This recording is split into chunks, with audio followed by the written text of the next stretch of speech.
fear of failure, concern about consequences or pressure to perform. I was not overthinking, just doing, in trust mode. I would stay present in the moment, adapting with confidence however I might need, just as I'd done thousands of times before, in both my mind and reality. Winning the Olympics was one of the most phenomenal moments of my entire life. I can't even describe how emotionally overwhelming yet magical that all was. For Australia, it was our first ever female Winter Olympic gold medal. And for me, it was a mixture of pride, affirmation, and absolute relief. I will literally never forget standing on top of the podium, surrounded by 30,000 screaming people, and having the realisation that all the effort was worth it. Funnily enough, most people don't know that I broke both my ankles 6 weeks before those games. My last 5.5 weeks of preparation for the Olympics was all visualisation, gym work, and a hell of a lot of self-belief. But you know, this was all 20 years ago. And still today, I'm astounded in working with big and small businesses across the world, how few tools and techniques for resilience and performance thinking are known and used widely, not just for business, but in daily life. So we can all be well as people, ready to pursue passions and perform consistently at our best. Yet, in this same window of time, technology has become mainstream, supporting us to achieve more. Yet, we as humans are statistically more sick, less happy, more stressed, and have less control over our own minds and behaviours. The Future of the Jobs 2020 report published by the World Economic Forum states that by 2025, automation and a new division of labour between humans and machines will disrupt 85 million jobs globally in medium and large businesses across 15 industries and 26 economies. Worse still, accelerating automation and the fallout from COVID-19 has dramatically slowed down job creation and significantly increased job destruction. It's a double disruption scenario, and the window of opportunity for proactive management of this change is closing fast.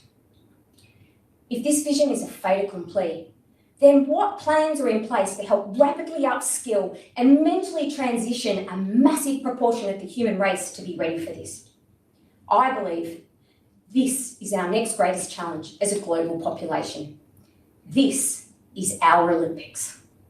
We must ask ourselves, how can we marry high-performance thinking with technology so that every single person can receive psychological support and rapid upskilling so they can better help themselves to quickly evolve? How can we use innovation to coach tens of millions of people at once, to accelerate training and experiential learning, to teach people how to scenario plan, predict and overcome derailment factors, to get support structures in place and be more resilient as they face the ups and downs of a more uncertain life? I'm talking about the intrinsically human things here, like what's going on in between our ears. Things like hope, indecision, self-belief, willpower, fear, motivation, and successfully navigating the change process. That is the real frontier in unleashing the next level of the human mind and the humankind. So this is where governments, business, technology, science, and citizens must urgently come together and create this new vision for the global workforce and the health of the human race at the same time. Because if we don't, we will lose the hearts and minds of too many people, and the long-term cost will be exponential. Imagine a world where innovation mixed with Olympic-level high-performance thinking means that our doctors, nurses, school principals, and emergency service workers, people dealing with Olympic-sized pressure every day, are fully prepared to work through extreme adversity and recover from associated trauma. What if we could wire in positive and successful experiences for future benefit, or simply just experience more joy more often? Imagine if we could use fully immersive technology to simultaneously measure heart rate, arousal levels, brain stimulation, and neurochemical activation to better see, feel, understand, and measure our performance in the moment, whether we're under duress or pushing outside our comfort zones. What if we could almost instantly turn our physiological responses into preventative coping mechanisms, such as activating constructive self-talk, taking micro breaks in sleep pods, or stepping into a bot-led cognitive behaviour therapy session? Imagine if technology could be used to help us quickly control our emotions, with evidence-backed science and ethical algorithms asking us the right questions, challenging us to think, visualise and do differently. Or better still, it helps us to understand how others around us might respond to different circumstances, improving our emotional intelligence, elevating respect for diverse thinking, reducing stigma, and facilitating a kinder, more empathetic, and better connected world. The opportunity is before us to leverage large-scale technology to accelerate the reach, accessibility, and elevation of Olympic-level thinking. In the workplace, such technology should be able to help us to focus more, rather than constantly distracting us, and to predict and prompt when we need to re-energise or redirect us to problem solve through a different lens when we're stuck, procrastinating or chasing perfectionism. We could have technological coaches stepping us through various scenarios, options or possible outcomes, while guiding us how to sense, understand and manage our biases or our impulses. We could build courage, sit dozens of practice interviews, successfully deliver sales pitches through imaginary simulations, rehearse difficult conversations, or practice our ability to speak in public before we really need to. We could help all our employees to train and prepare like our athletes do, to be ready for any eventuality and to be able to trust themselves to perform in the moment. Today, IT facilitates our work and our lifestyles, and so much of this is fantastic. But we are also now seeing just how many humans have become addicted to certain types of tech usage. We hear in documentaries like The Social Dilemma that technology informed by behavioural economics is controlling us, that alerts, pre-ticked boxes and polarising news is funneling and possibly manipulating how we think and act as people and communities, that psychology is being digitally used against us for political or commercial gain. So when will we finally have our light bulb moment? That we get to choose and create a better future for all human beings, where every little girl learns to think well, and she can not only dream big, but actually do something that other people said was impossible. What the world needs is for people to be more well, more ready, more agile, more creative, more skilled, and better able to perform at their greatest capacity more of the time.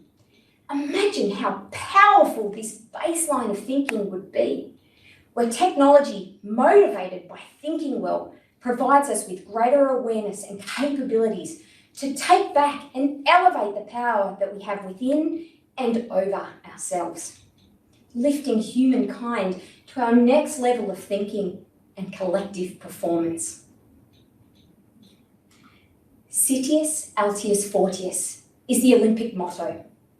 My dream today is to see billions of people thinking faster, higher and stronger.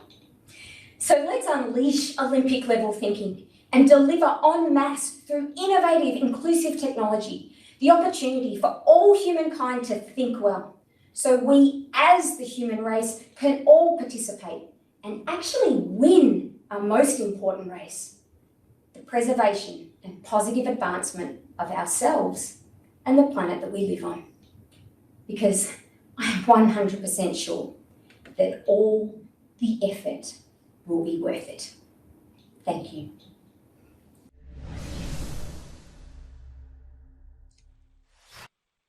I love that story from Elisa, so inspiring. What an incredible morning of sessions we've had. But don't go anywhere. Coming up next is a keynote featuring tennis legends and equality pioneers Billie Jean King and Serena Williams.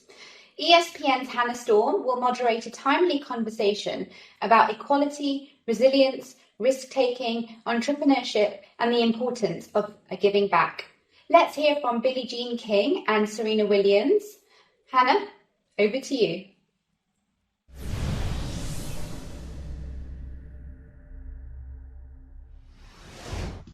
Hi, everybody. We have seen some incredible sessions throughout Cisco Live, and now get ready to turn it up even more because I am joined by two absolute legends, two incredible icons. They really need no introduction, but what a thrill to be here with the great Billie Jean King and Serena Williams, the two absolute queens.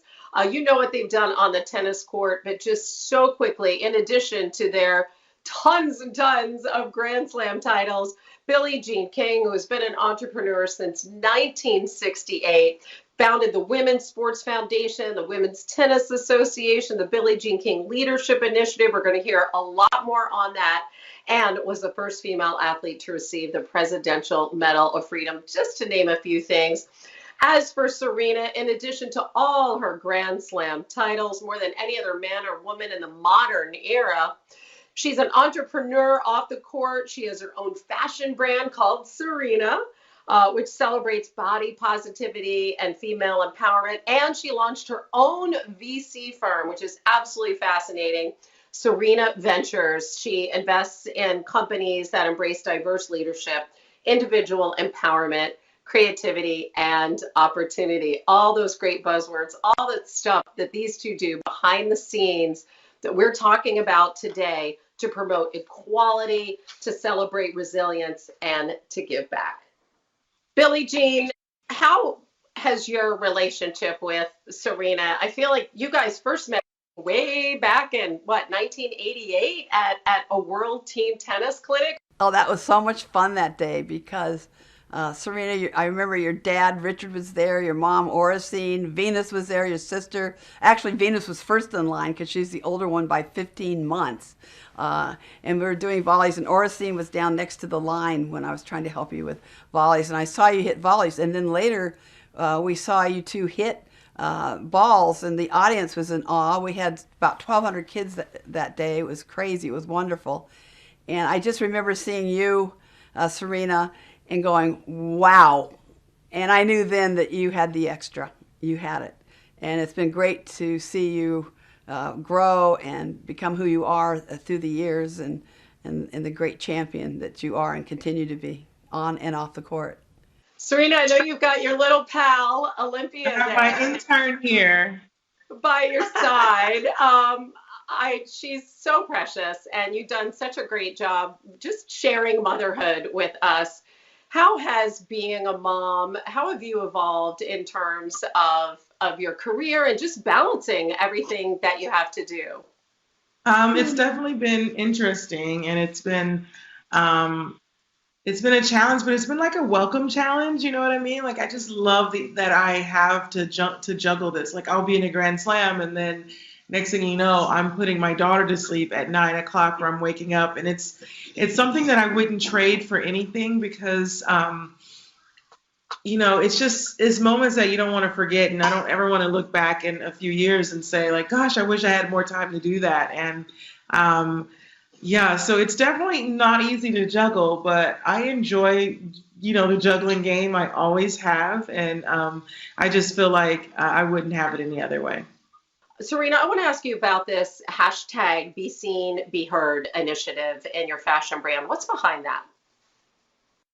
Well, there's so much that's important. I feel like a lot of people are either seen and not heard, and a lot of people are heard, but not necessarily seen. And so I felt like it was such a good, opportunity to be seen and be heard at the same time, because we have big messages to say sometimes, and we have some things that really need to be in a great platform and needs to be heard. And I feel like we live in a time where we have an opportunity where we can be heard and be seen at the same time. And honestly, it just was this moment where we just came up with this, and it not only was it great, but it was also inspiring. And above all, we want to always do, when we're creating our brand, I want to create something that just inspires people. It's not necessarily just about selling. And the thing is, too, that all of that has to come from a personal place, right, Serena? So what is it in your life that has made you so passionate about that, especially as a woman, be seen, be heard? Well, I feel like there were definitely times in my career where I wasn't quite heard and I was only seen and but not necessarily heard behind the scenes. And so I feel like um, you're right. There definitely comes from a personal place, but how do I amplify that vision and that voice in a positive way where people can just take everything that happened to me and make it a little better? So that's kind of where it came from. And do you remember the first time, I don't know if it was one moment or gradual, where you, Serena, really learned to use your voice, or you understood the power of your voice? Well, yeah, I mean, honestly, I'm still learning to use my voice, and I feel like it's not just a destination. I think we're all on a journey, whereas we still are always learning our voice. We're learning to use it, and we have to continue to exercise it so we don't lose it.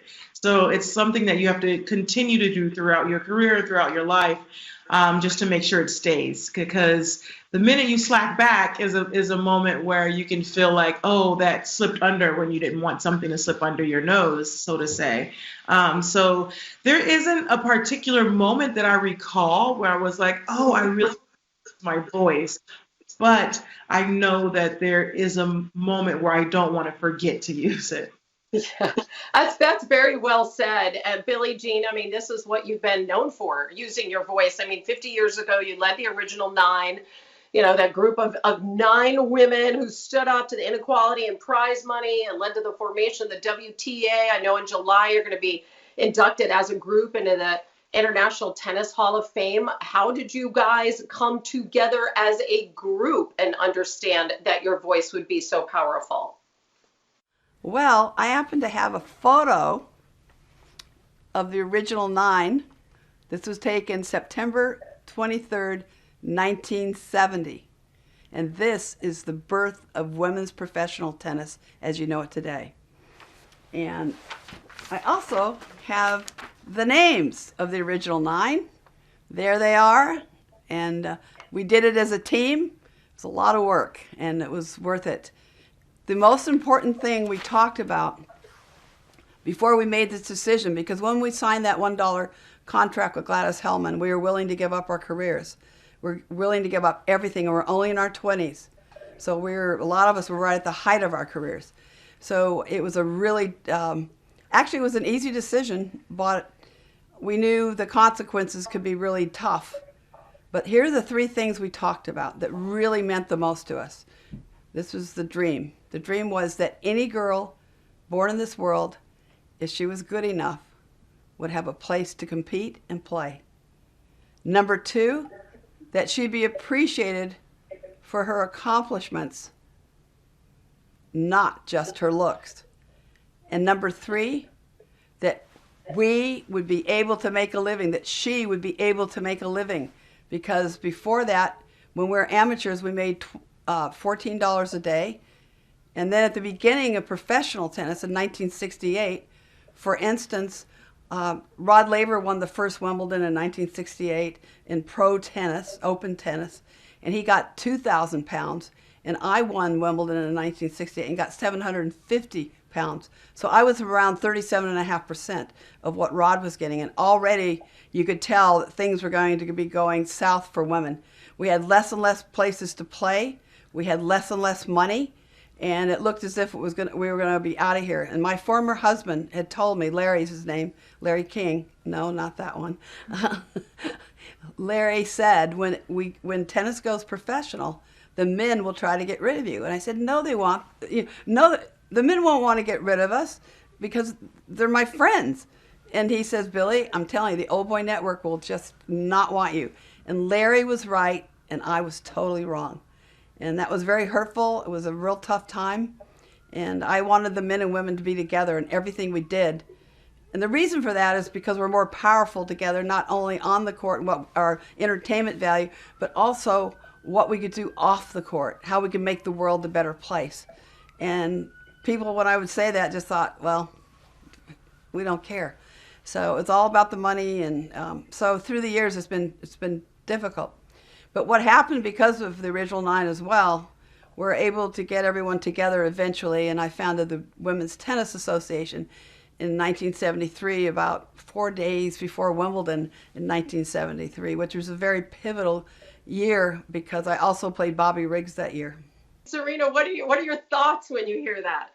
It's such a fantastic story, and just that's what it feels like, a fairy tale. You see, this is stuff that you just read about in books, but you don't really live it. And that's what is so fantastic about Billy and everyone that was a part of that original 9 that was able to stand up. And it wasn't easy. It wasn't easy at all. I couldn't help but think, Serena, when she's talking about Billie Jean with these 8 other people and what they accomplished together, I couldn't help but think of you and your sister as a tandem and everything that the two of you have accomplished together. When did you realize the kind of impact that you were having, literally changing the face of the sport of tennis? Yeah, it's been incredible. We didn't really think of the impact that we would have. We just, obviously we see the impact now. And at some point we thought about it. At some point we thought, wow, that this is bigger than us. This is bigger than what we ever thought that we could do. And we were just 2 girls growing up Compton and wanting to play tennis and be the best at what we were doing. And there's so much that comes with that. And when you're young, you really don't think about it. You just think about playing, going out there and doing what you do best. But ultimately, we really are honored to wear it and to carry it and to bear it. And we've never shied away from it. It's always been something that we've definitely enjoyed and leaned into. And that's what real leaders do. They embrace it. They understand their impact, and they embrace it. And speaking of leaders, I mean, the Billie Jean King Leadership Initiative, that's so cool. Can you share with us what you're doing as, we're talking about giving back here? Well, what we do is we work with organizations. We've worked with people like Salesforce, Starbucks, and everything to try to create programs for them and also find out about their culture and report back to the CEO. How can they improve to have more DE&I, more diversity, equity, and inclusion. So those things are very important. Another thing we do is we help fund organizations that are trying to improve in the DE&I, especially local ones and particularly women and women of color. We try to help. And then number 3, we also commission research. And the latest research we just did was girls' leadership. Just asking, white girls, Asians, Hispanic, and all, who really wants to be a leader when they step up. And actually the white girls came in last, which I thought they would because we've had it better, but we still have a long way to go. And one of the things is we're trying to really try to stress is that when women lead, they lead everyone. They don't just lead women. And here's what happens to women all the time. And I'd like everyone to think about this. When you look at women and we do something, you just automatically think we do it just for women. But when a male does something, I don't ever hear, oh, thanks what you did for the guys. So I'd like you to start turning your thinking, and particularly women do this because we're usually the worst when it comes to ourselves, is that when we lead for everyone, not just girls. So on the subject of companies, Serena, what you have done, you launched a VC firm and you invest in a certain kind of companies. I touched on it in the intro, but tell us about that. Yeah, so we launched Serena Ventures, and I've actually been investing in companies for over 7 years now. So I knew when I started early that I wanted to invest in women because I learned early on that less than 2% of VC funding was going to women. And I thought, is that for real or is that like a joke? Is that a joke? It has to be a joke, but it was actually real. In fact, when I first was told it, I thought someone had misspoken. I thought that, can't be right. And then I learned that even less, probably less than 1% was going to women of color and people of color. So of course I'm like, me.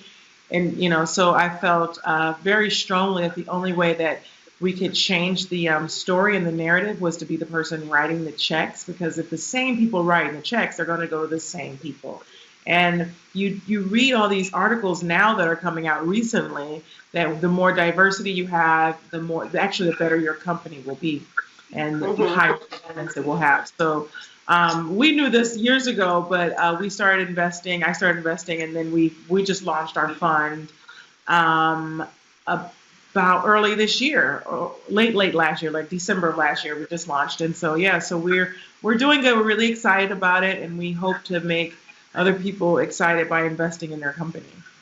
Have you seen a trend towards more socially responsible investing? Has that been your experience? Yeah, I absolutely have. The only thing that concerns me is I just want to make sure that it's not just a check in the box, just to make sure, like, oh, we have, you know, $1 billion invest. Okay, we'll check the box if we donate, 1% of that. And that's not what we're doing.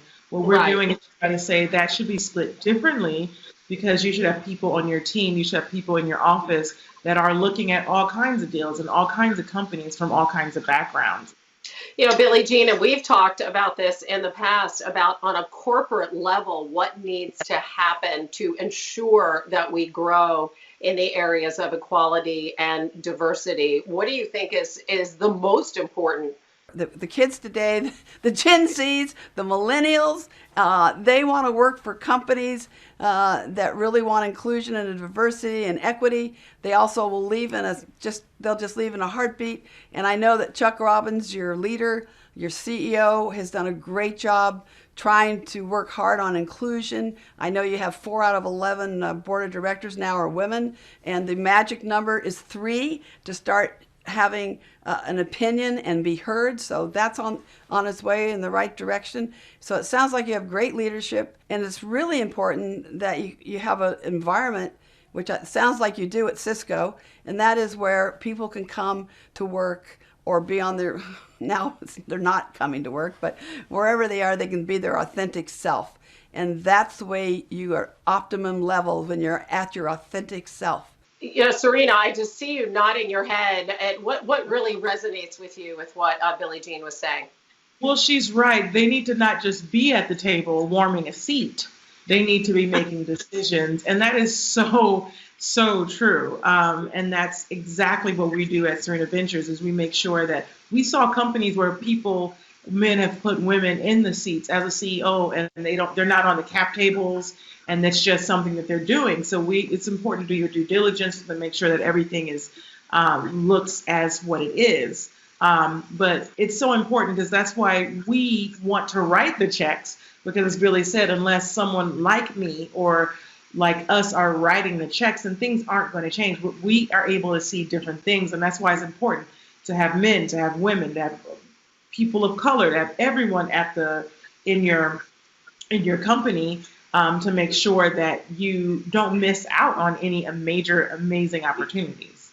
I know that, you two are like icons in the tennis world, but I literally feel like I'm talking to 2 CEOs here, right? Because we're talking about real like business and change, and how critical is it?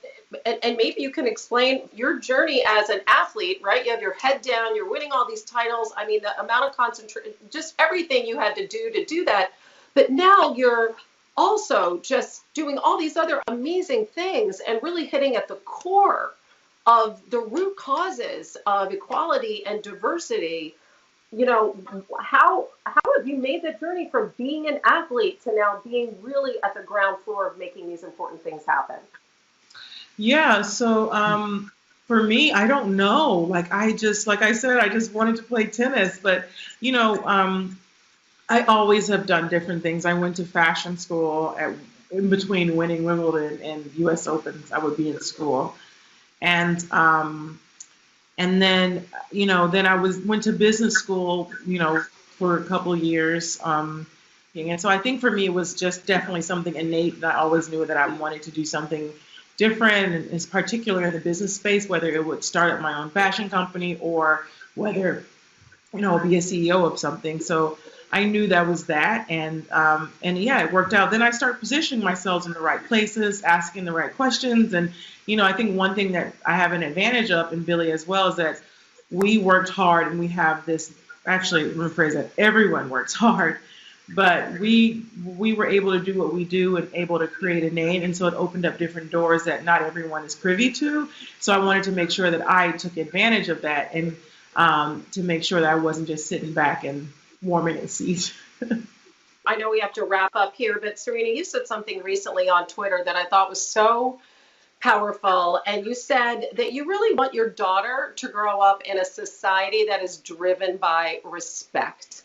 What needs to happen for that part of your dream as a mother to come true? Well, a lot needs to happen. People just have to respect each other and just look out for each other and one another and love thy neighbor, right? So I just feel like um, it's so simple, but it's also very complicated. So it's really important to really take that to heart and to just really think about the next person and how would you feel?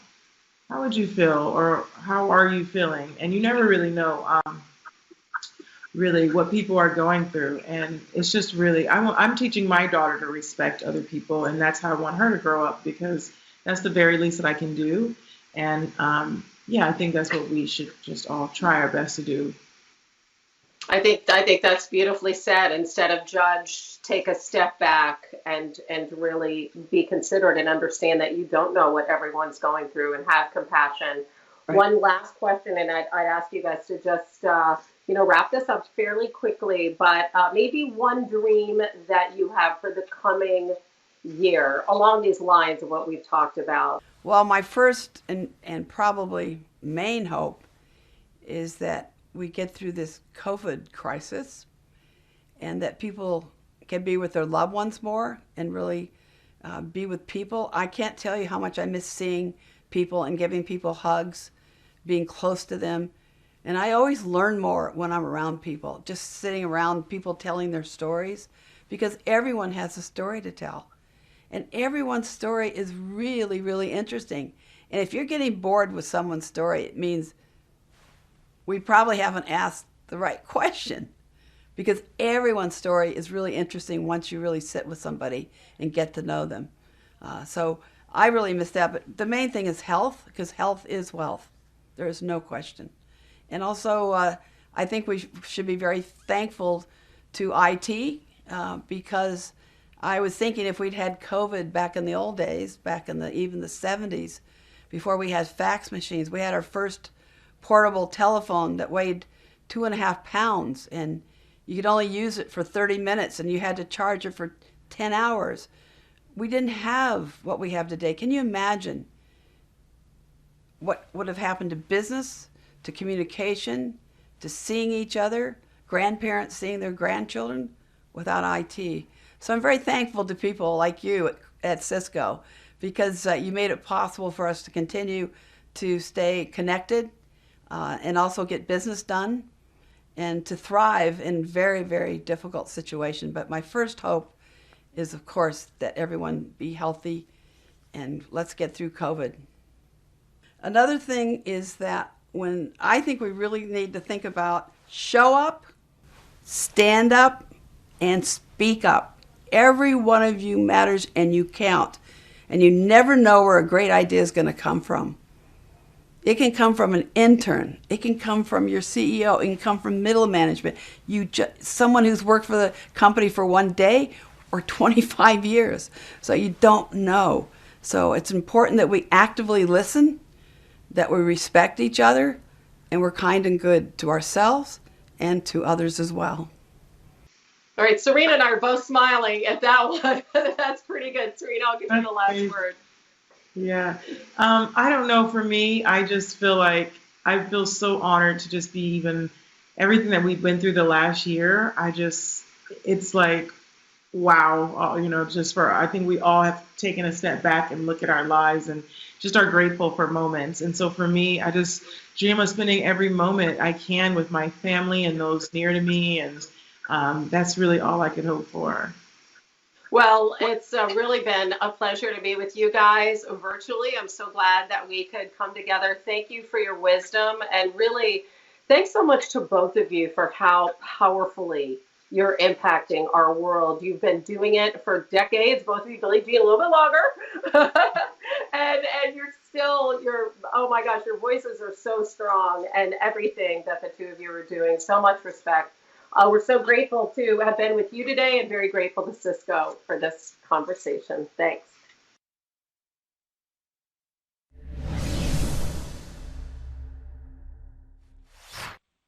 Wow, what an inspiring session from two trailblazing female athletes. It's so great that they're able to use the platforms that they've built up over their careers to improve the representation of women in leadership and business. Alpa, what did you think of the session? Agree with you, David. I'm in awe. I mean, it was so inspiring. Some really simple but important reminders there, both from Billie Jean King and Serena. Show up, stand up, and speak up. Use your voice. And it was also really interesting to hear about Serena Ventures. You know, Serena is investing in companies and in women. You know, the more diverse your workforce is, the more productive, you're going to be. And look, we'd love to hear from you, our attendees. What did you think of Billie Jean King and Serena Williams? Tweet us your thoughts using hashtag Cisco Live. And speaking of Twitter, here's a couple of great tweets that we've got over the last couple of hours. Anna has her heart set on some new hardware for the home office after seeing G2's announcements this morning. Software and hardware, a magical experience together. Absolutely agree with you. Thank you for that, Anna. Jonathan has been fascinated learning about how other companies have been responding to the pandemic. We absolutely agree. We can all learn from each other, and that's what Cisco Live is all about. So keep those tweets coming, hashtag Cisco Live. And remember, as you tweet, to check the social media hub, where you can network with your peers and check the leaderboards. Another way you can get involved is chatting with subject matter experts and other attendees by joining the WebEx app spaces on the Innovation channel. You'll find this in the session details of the session catalog. But Alpa, how else can other people get involved? Oh, absolutely. You can get involved in the world of solutions. So we've spoken about this, but just a reminder, this is your place to go and connect with our Cisco experts and our sponsors and really join them for a live chat, just like you would do at a live show. So you can just select the chat button in the booth and you can start a chat with them. So next up, it's a real honor for me to introduce to you next a real life hero in Cisco, Uves Iqbal. We'll see how he's raised over $200,000 to support deaf children in Pakistan. They've since been able to learn to sign language and use technology. They've even placed 8,000 people to workplaces. Let's watch his inspiring story to see how he's brought about this positive change. My name is Uves Iqbal. This is my 13th year working at Cisco. I have the honor of leading the systems engineering team based out of Canada, but I was born in Karachi. Then I moved to Canada in 2000. Then I started engaging myself within my own community, which is the Canadians of Pakistani origin community. This is where I met with Daniel Mark. That was very moving for me. He's the French Canadian who moved to Pakistan about 30 years ago to serve the deaf community. These kids, even their cousins, people around them, they won't talk to them because they think that they don't understand, they cannot connect with anything. So then I started using my influence in my community to get this story out.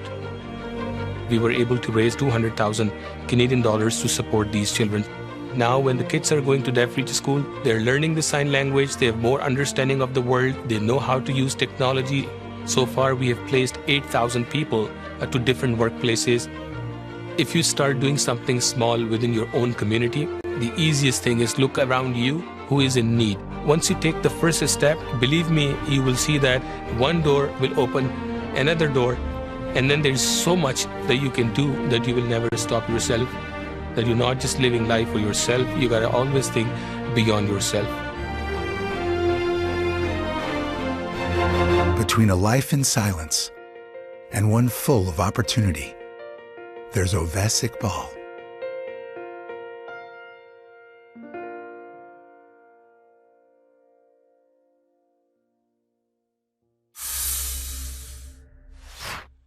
Such an inspiring story, from Uves there, living life not just for himself, but for, others around him. And it's certainly making me think about what I can do to help those around me. Thinking about change and transforming things, in our next session, we're going to be learning about how Wi-Fi 6 and 5G can be seamlessly integrated with your network and how they can work together as a force multiplier for digital transformation. Mohsen Mir, Vice President, Cable and Mobile Business, and Greg Dorey, VP, Product Secure Access Business, are going to be telling us all about that. You may even get a sneak peek to Batman and Superman, so keep a lookout. Enjoy the session. Let's go over to Greg and Mawsum to hear about Wi-Fi 6 and 5G.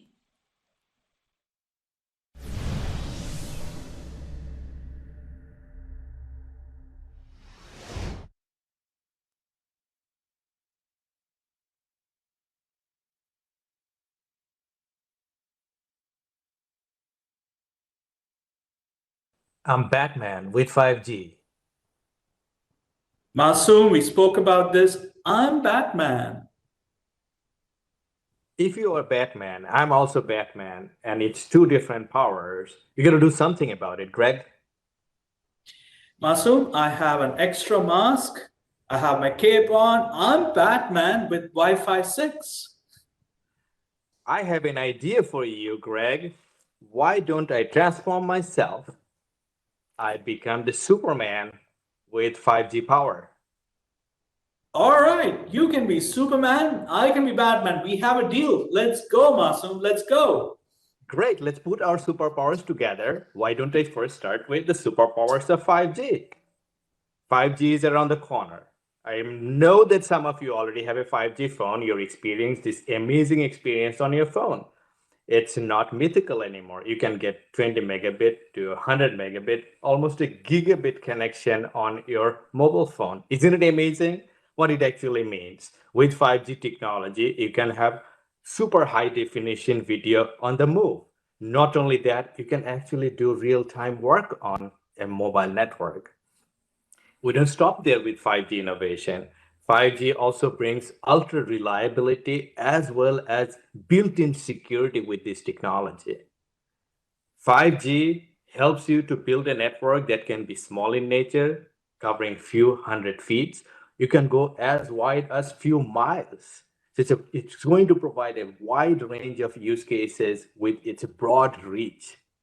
5G also comes with this capability to scale massively. It's designed for machine to machine. You can have millions of devices in a small environment, in highly concentrated areas.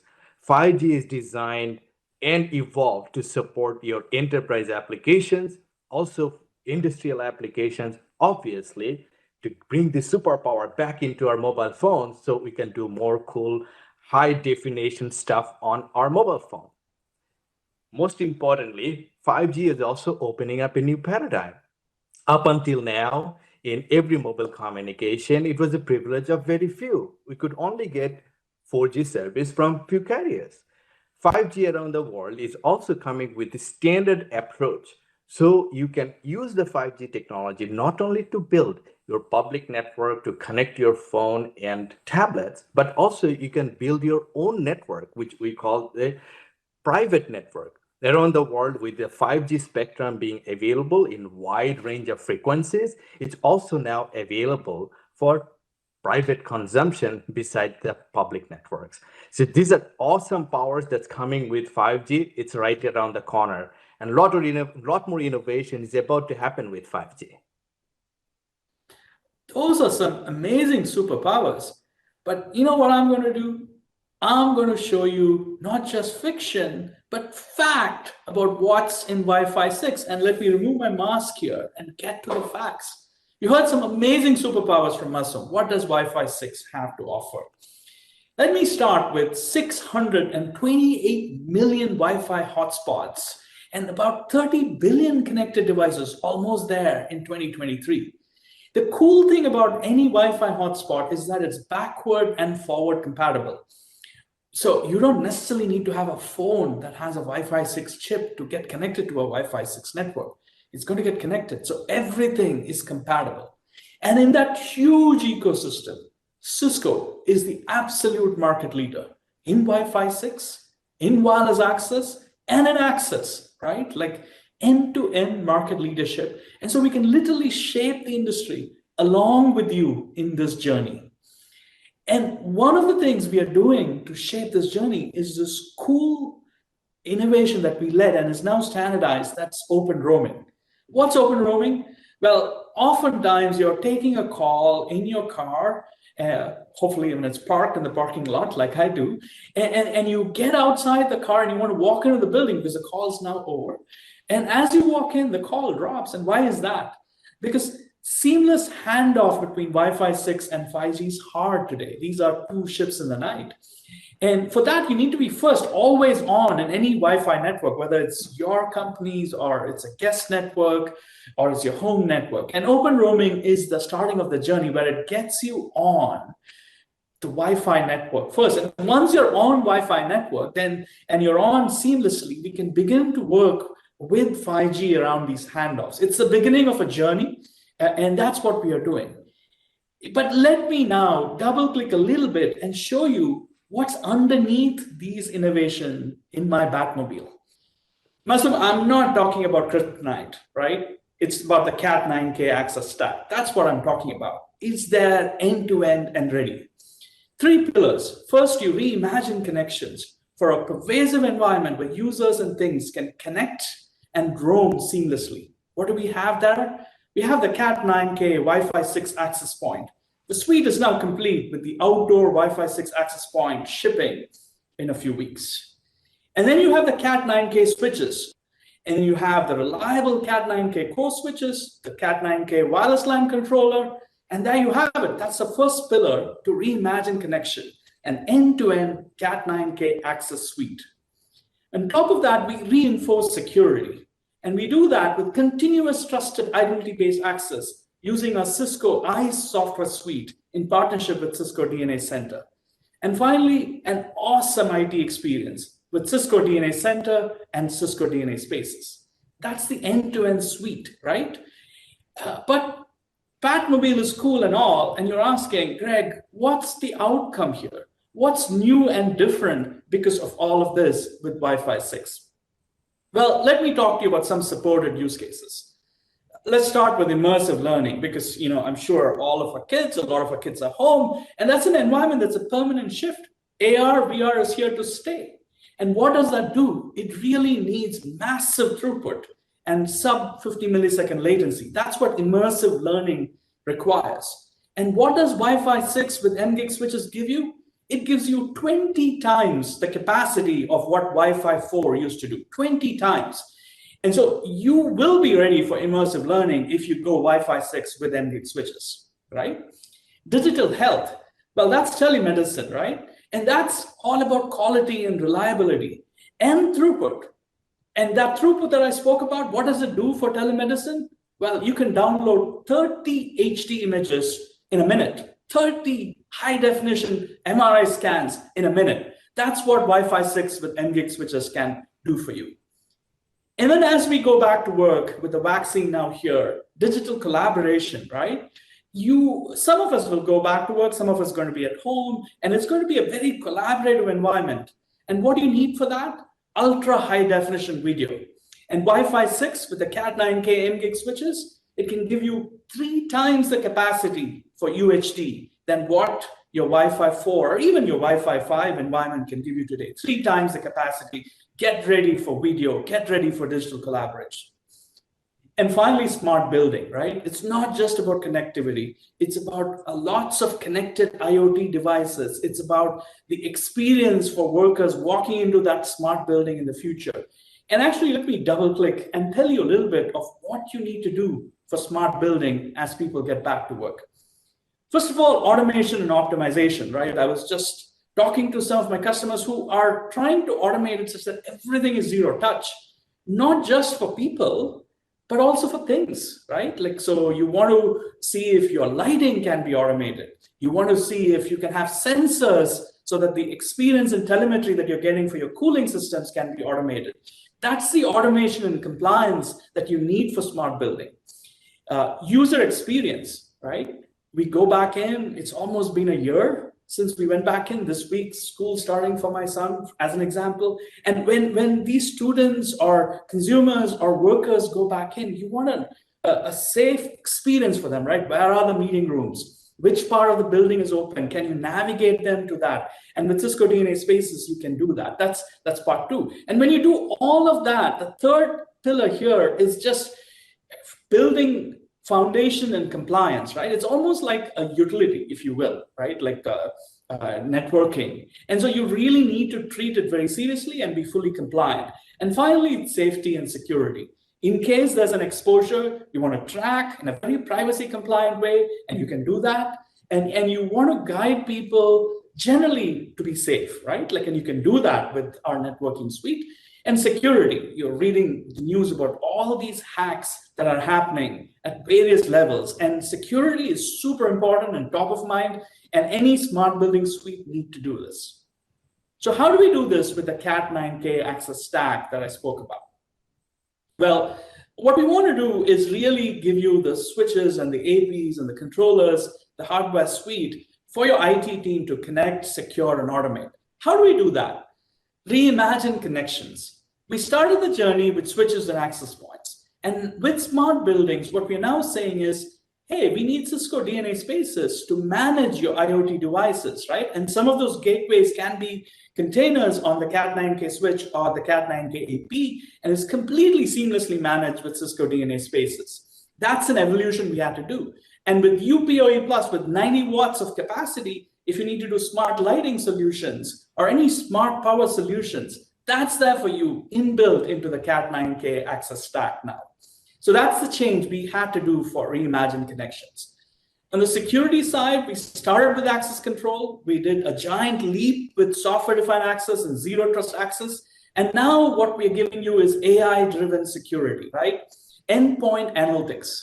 And so lots of IoT devices that are connected to your network, you need visibility first and foremost. That's what Cisco DNA Center in combination with Cisco ICE is going to give you with endpoint analytics. And then with that analytics, you can take action, right? Segment it, secure it, and the other actions that you need to do. So a complete 360, but it starts with visibility, which is why we use AI and machine learning to give you that visibility. And then on the user experience side, automated orchestration, whether it's Meraki or Cisco DNA Center, we gave automated orchestration, then we moved to assurance, wireless health, Cisco DNA Assurance. That was a software suite we did. And now what's new is application experience. Cisco Thousand Eyes integration on the Cat9K access stack means if you have a Cat9K switch and Cisco DNA Advantage, you can start using Thousand Eyes and enjoy the application experience and assurance that that software suite is going to give you. So that's a little bit of that journey that we are in to give you that experience for a smart building with Cat9K access stack on connections, on security, and on user experience, the IT experience. I've been talking a while, and Batman likes to be cool as well. So why don't we switch and look at a cool video that brings some of what I said to life. Safe, smart, sustainable and secure buildings power the future of work. As locations around the world prepare to reopen, let's look at how Cisco's Catalyst Access Stack will shape the next generation of workplaces. We will do this by following Arjun, who is returning to his office 2 days a week. As he enters the building, he passes under a Meraki camera that captures foot traffic in and out of the building. Data from the camera is sent to Cisco DNA Spaces, which shows building capacity by the number of entries and exits. Workplace Resources can monitor the number of people allowed to enter the building based on preset thresholds. As Arjun settles into a workspace, the physical location of his devices are periodically tracked by Wi-Fi access points.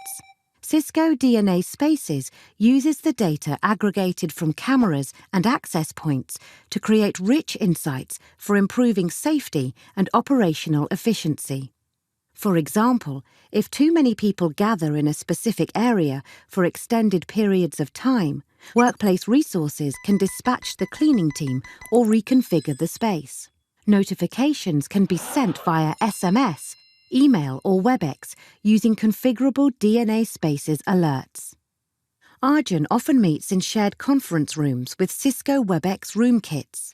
These kits can actively monitor the number of people and their location in the room to ensure safe, socially distanced meetings. Clearly, we can monitor and help provide a safe workplace, but what people wear is up to them. Now that we saw Arjun's day back in the office, let's take a look at how Cisco's Catalyst 9000 access points, Cisco DNA spaces, wireless sensors, and integrated workplace management solution partners are enabling business and IT teams to create smart and intuitive spaces. The real estate planning team gains visibility into how facilities are truly being utilized by understanding occupancy trends at the building, floor, room, and desk level. Armed with this data, they can ensure spaces across their real estate portfolio are effectively utilized and find opportunities to consolidate underutilized spaces to reduce costs.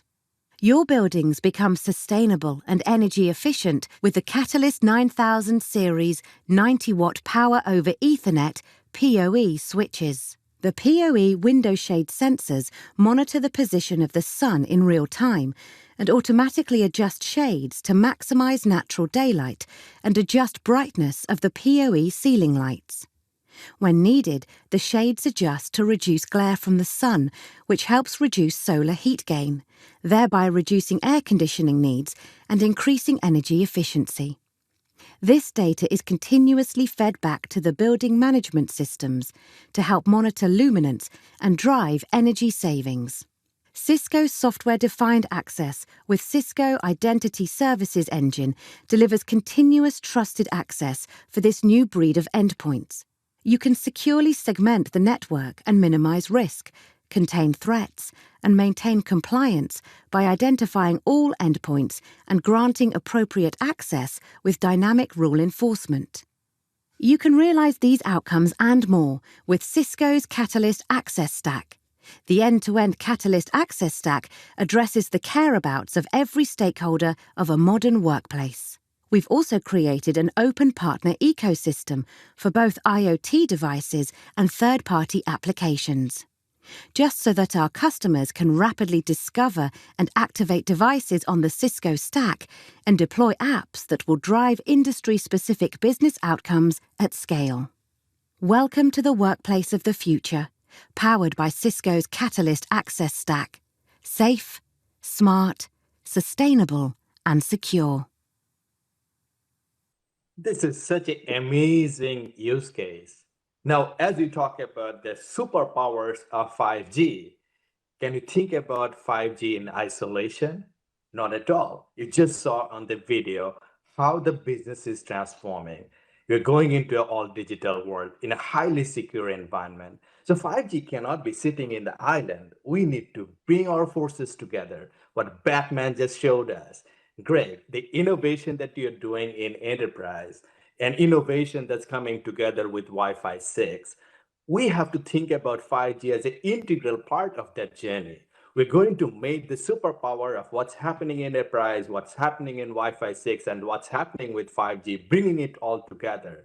So when you think about connection, it's about connecting you through any medium. You can connect over a Wi-Fi, you can connect over a LAN connection or a Wi-Fi connection. When you think about security, you have to secure anywhere. Doesn't matter if I'm connected over a mobile network or a Wi-Fi network.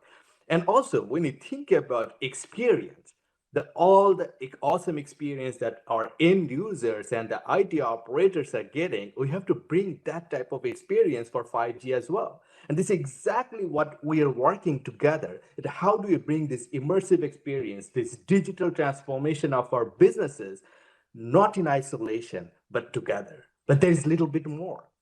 It's not about your employees or machines or IoTs sitting within your enterprise. They can be anywhere. So opportunity in front of us with 5G is the awesome technology and innovation that you just saw in Greg's video. How do you expand it beyond your enterprise network when you're in the public network? How do you make your machines move from enterprise network to public network back into enterprise network? The Cisco's innovation in the 5G area is amazing. It's built on the foundation of a robust platform. We have today our mobile packet core technology powering billion plus users around the world. On the mobile IoT front, we have the market leading platform with #1 market share, more than 170 million active connection, leading the market with more sophisticated mobile IoT use cases like in connected cars, smart cities, smart utilities. Of not, we don't stop there. We are also innovating fast. Our technology has been powering the world's very first nationwide deployment of 5G, both for people connection for your iPhone 12, as well as for machine to machine and IoT. 5G, our 5G also comes with foundational innovation. It's a ground up built with microservices architecture, which allows our operators and enterprises to adopt and embrace cloud operation. And you can actually imagine a complete autonomous environment fitting underneath the journey that you just saw in the video just in front of us. Now, when you think about 5G, what it is applicable, how we are going to apply into multiple use cases of the 5G, that's also something that we have to look at, and how we're going to tackle these multiple opportunities across multiple segments leveraging 5G. It's going to help us augment our capabilities of Wi-Fi within both operation technologies as well as IT technology stack. But beyond that, 5G is also going to bring tremendous amount of mobile experience, 5 to 10 times better experience on the public network. And also for IoT, now 5G is going to allow us to provide a seamless connection, a secure seamless connection, both in private network as well as public network. This is very unique, and this is why we call 5G is for everyone.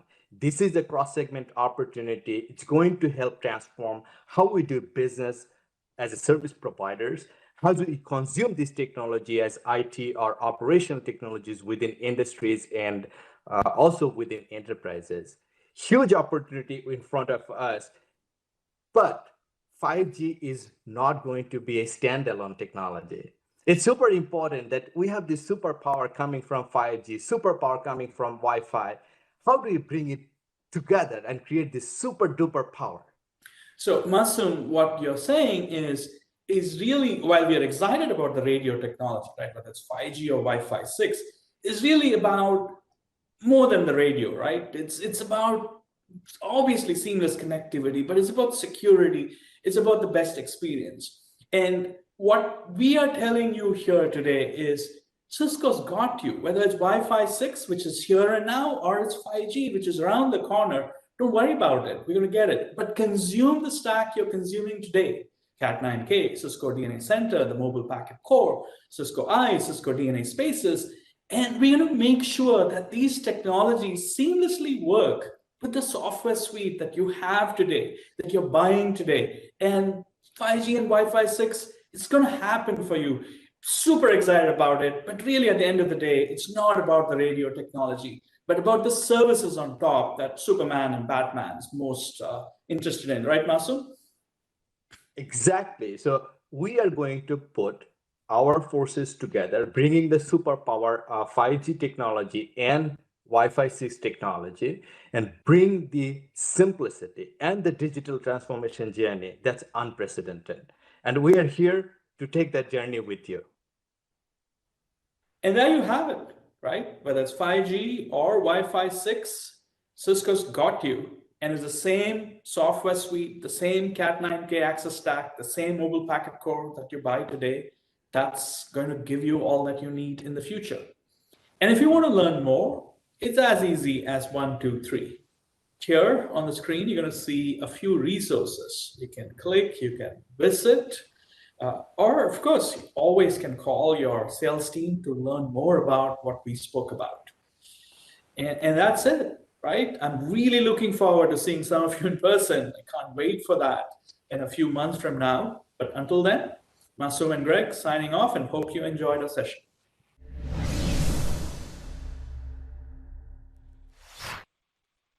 Thank you, Greg and Mossam, or should I say Batman and Superman.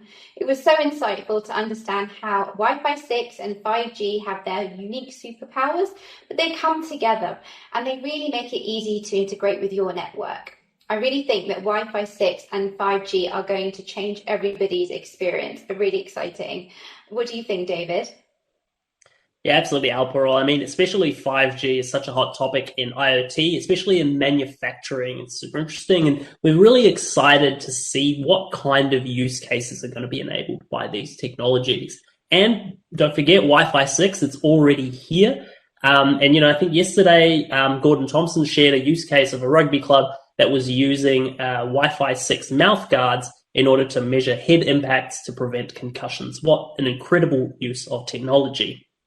At the end of the day, it's not about what technology is better than the other, but which use cases you can enable when mapping the right technology to the right use case. Whether it's in healthcare, it's in smart buildings, it's in manufacturing, these technologies will help everyone power the inclusive future for all. Now, Alpa, if attendees want to learn more about wireless, where should they go? Head on over to the Anytime sessions, which you can find in the session catalogue. You'll be able to get more information on these topics, plus more, all the ones you've heard today.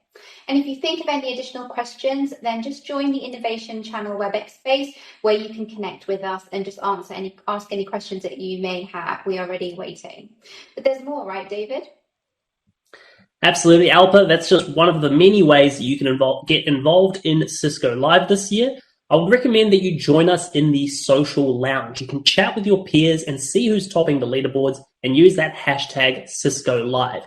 And if you do want to get involved, let us know how you're enjoying the day via Twitter and Instagram. Don't forget to use the hashtag and also tag us at Cisco Live Europe on your Instagram posts. Let us know how are you looking at implementing 5G and Wi-Fi 6 in your environments. Also, you can connect with our Cisco experts in the world of solutions and join them for a live chat by clicking the chat button in their booth. Now, we're going to look at a short video from my home country of Germany about bringing healthcare to underserved communities. If we're to build a bridge to an inclusive future, then getting healthcare to everyone, everywhere is critical. Take rural Europe, where local doctors leaving for big cities is creating a medical desert. For patients left behind, many lack the mobility or the flexibility to reach critical urban appointments. The remedy, it turns out, is as much a technological marvel as it is a medical one. Meet Medibus, a state-of-the-art clinic on 4 wheels. But designing such a wonder came with its own set of challenges, taking everything Cisco knows about mobility, connectivity, video conferencing, and security into account, and, together with partner Deutsche Bahn, dispatching it from the cloud to create a 21st century lifeline. Now, no area is too remote, no diagnosis or specialist unavailable. All because one company dared to wonder if the road to better healthcare could literally be the road that runs through town. That's the inclusive future. Cisco, the bridge to possible. Introducing a big announcement from Cisco. One aim to simplify your cybersecurity. Okay, wait right there. Cybersecurity is anything but simple. We know, and we've been working for over a decade to create a platform to integrate all your security solutions. It's called Cisco Secure X. Okay. Now we're making the names of our products simpler to understand. Okay, let me guess. Some cyber macho name like War Vulture Malware Destroyer! Gary, and no. Well then, it's some complicated alphanumeric naming system like BS-867-5309 Next Generation Threat Thumper. Not that either.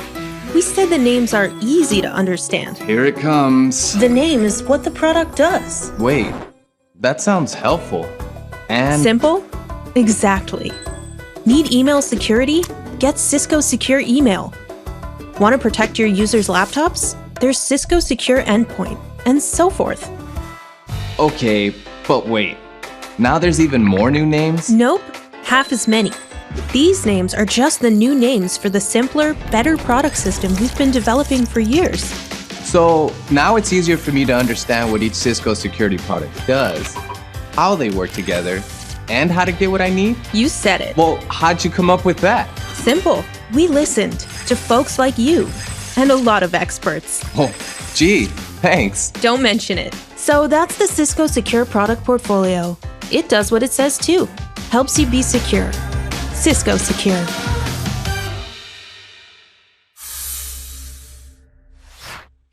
I love that video out of Germany, the Medibus. What a fantastic initiative. And then a great video on SecureX. I'm so happy that we're changing our product name so that they're easier to remember. A real godsend for a salesperson like myself. Now, you may have guessed we're now shifting our focus to security. And as if we've learned anything in the past year, it's that threats are getting a lot more complex.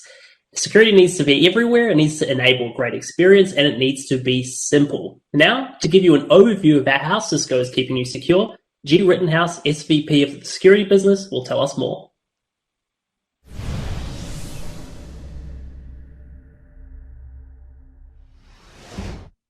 Hello, everyone. I'm G. Rittenhouse, and I run Cisco's security business. It's been almost a year, but wow, what a difference 12 months makes. And over this time, we've seen threats come in and attacks, and quite frankly, managing security has just become complex. So today, we're going to talk about the progress that Cisco has made to make security radically simple security. And security remains complex. The threats only continue to get more advanced and getting harder for you and your teams to manage. Remote work has fundamentally changed the way we do work, and people are coming on and off the network with devices that are managed or even have malware on them. And finally, so much of the security responsibility is now being placed on the users, not to click on something or manage their passwords, etc. So today we're going to go through these three challenges one by one and really show you what Cisco is doing to make it radically simpler. The first step in all of this is to start with the most comprehensive portfolio in the industry. And then we integrate all of this together to really create a very, very simple user experience. And finally, we add all the data analytics and machine learning to the platform, backed by Cisco Talos, the largest private sector security research group in the world. From an architectural perspective, the portfolio looks like this. We focus on four key areas: users, devices, networks, and applications, all market leaders in these spaces. And then we integrate them together with our unified platform, SecureX. This is an award-winning platform, and I'm going to show you some examples of how far we've gone over the last year. We're then reimagining access control, taking our zero trust position and really extending it beyond the login experience in what we call continuous trusted access. So today we're going to highlight these three innovations: SecureX, SASE in our networking piece, and zero trust passwordless experience. So let's get started. Let's first look at our customer that is now being attacked with all of these different alerts going on all over the place. And in this environment, they now have to search what's going on across all of these different portals. This is because the security posture is largely piecemeal.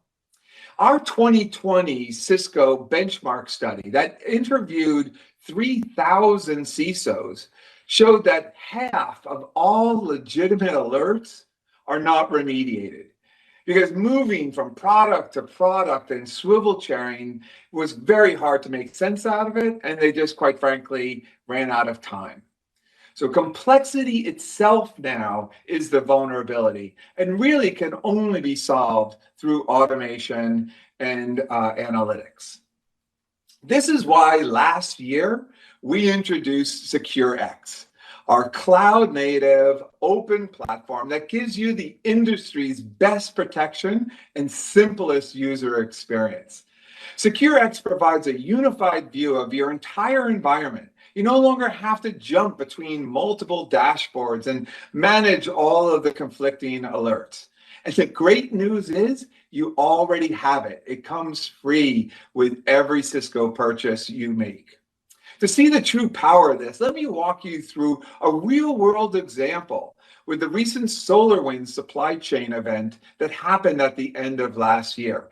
This is one of the most sophisticated attacks in recent memory, and let's walk you through how that looks like in SecureX.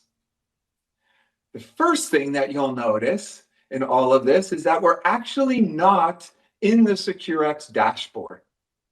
In fact, we know that security professionals, researchers, and analysts collaborate highly together. And so what we did is we integrated SecureX into WebEx. And we've created a team space or a channel called Secure Operations Center, or our SOC. And this is where we're sitting here with the entire team. Now, we have downloaded the playbook for SolarWinds. You can get this on the Cisco site, and we've executed this in SecureX. So here we are in the channel, and up comes the result of that event. And you can see that in addition to finding something and says, yes, there are indicators of compromise in your environment, it also comes up with a few key results. We can investigate it. We can create an incident. We can auto remediate. So let's first take a look at what we do when we want to investigate it from WebEx. You click on the link right above, and here you are back in SecureX, your familiar home. There's all the events that are going on, and in that ribbon, there's everything you need to see about what's going on in that event.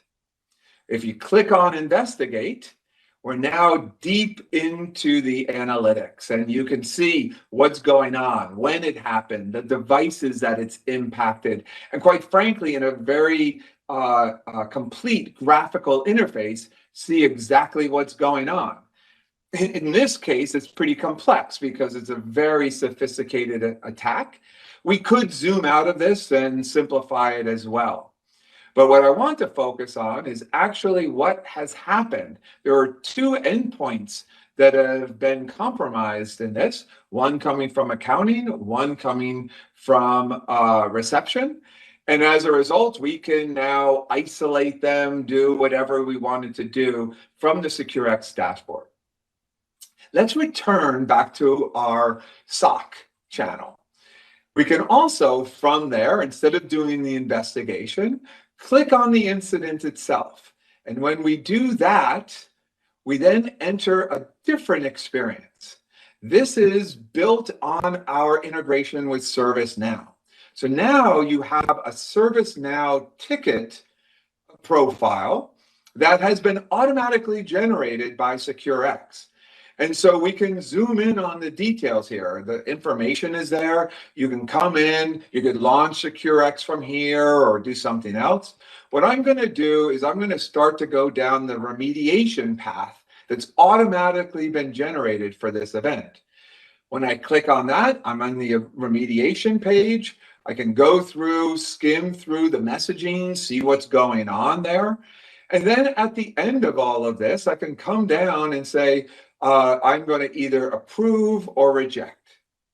In this case, I approve.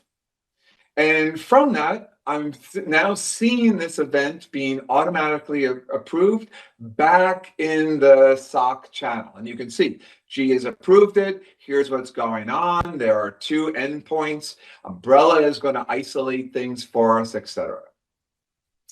Back in ServiceNow, we also have a record of this. So we've added what has happened. G has auto-remediated. Here's what happened. So you have a permanent record of what's going on from the event. It's all right there, all in one spot. And so in just a few short clicks, we have been able to investigate and remediate one of the most sophisticated attacks in recent history. What an amazing experience SecureX is, and it's already integrated into every product that we have. And because of this, you can get up and running in just 15 minutes.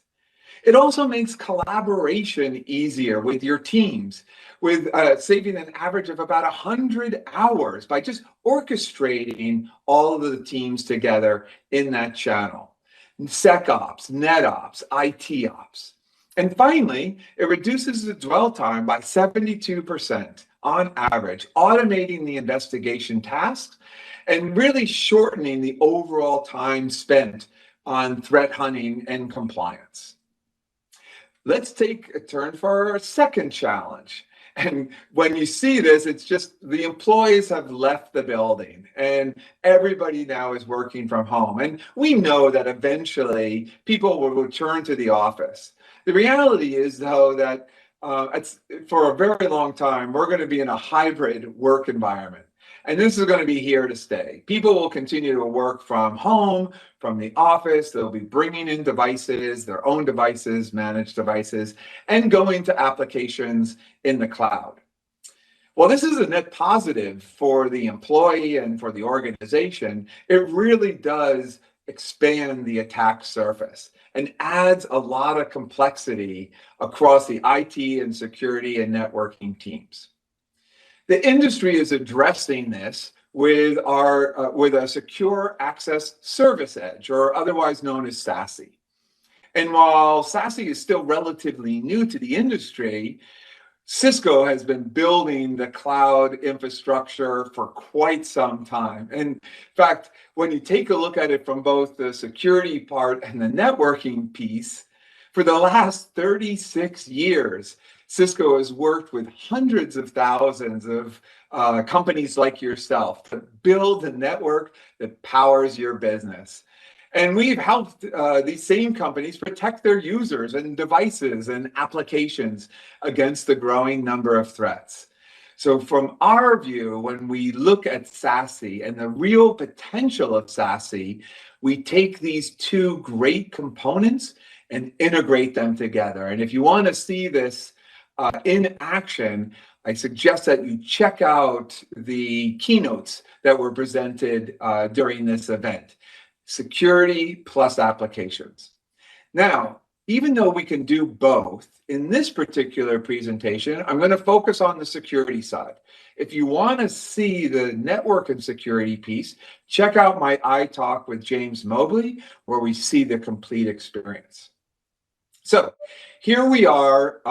We're going into Umbrella, and we have a unique experience.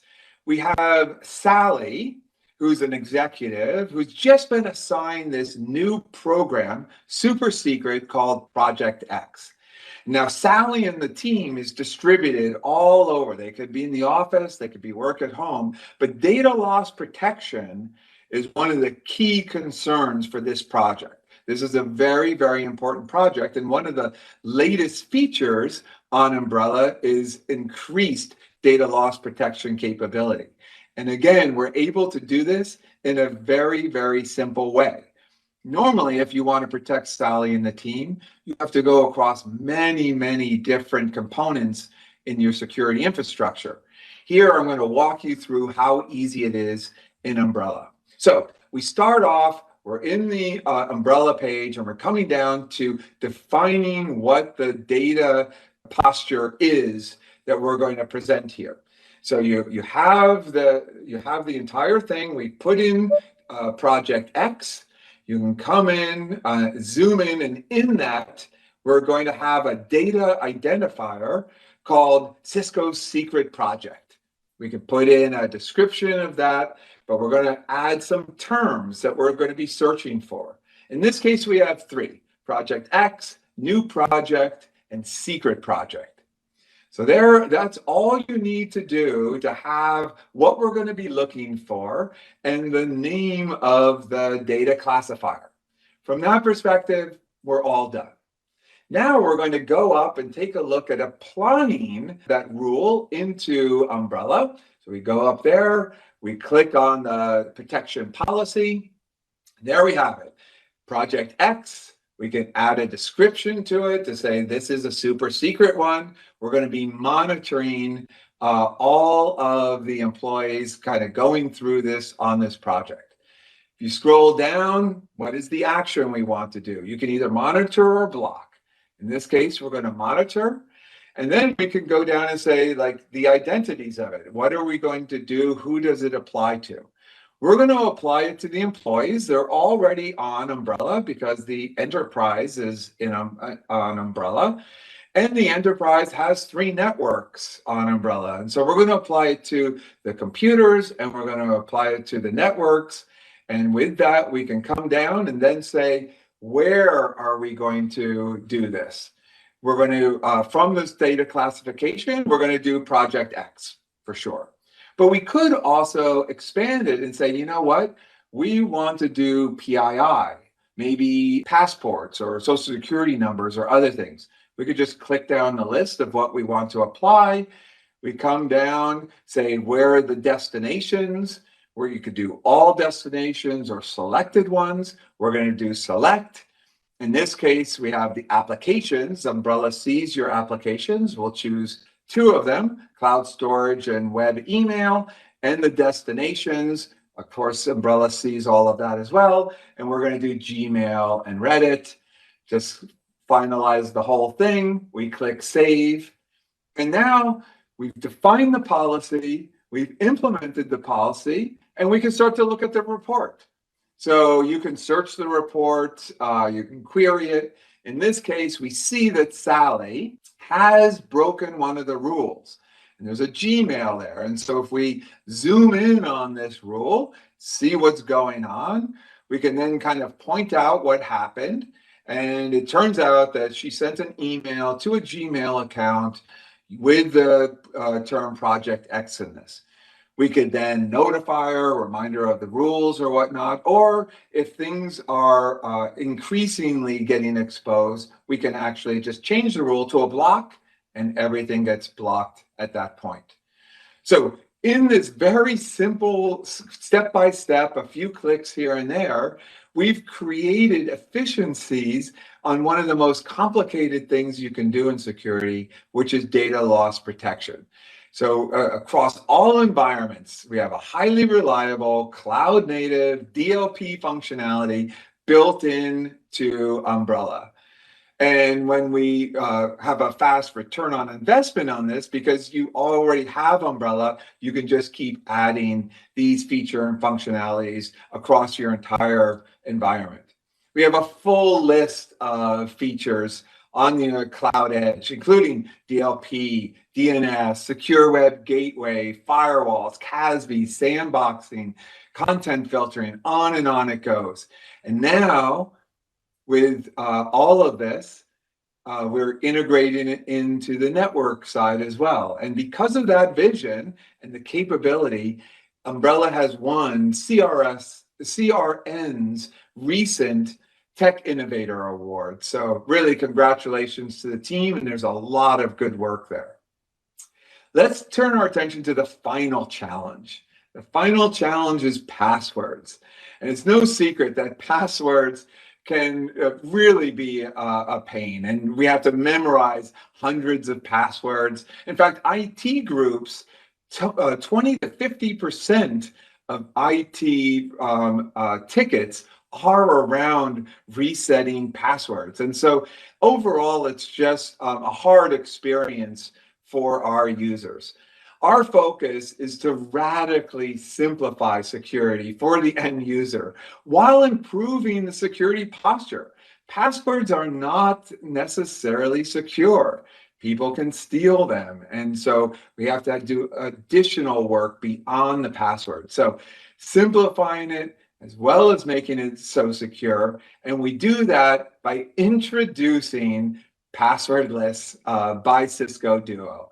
It's really, really exciting. We have 2 flavors of it. The first one is passwordless MFA. And that enables users to authenticate securely with MFA, but without a password and in a single step by using Touch ID or Face ID or security keys or tokens or the Duo mobile app itself. The second one is passwordless single sign-on or SSO. So users here can authenticate without a password and only once across multiple different SaaS platforms. So it'll work with the Duo SSO as well as a variety of other SSO partners. We are all in an open platform that works with all IDP partners in your environment. So let's have some fun at the end of this presentation and have a look at our passwordless experience.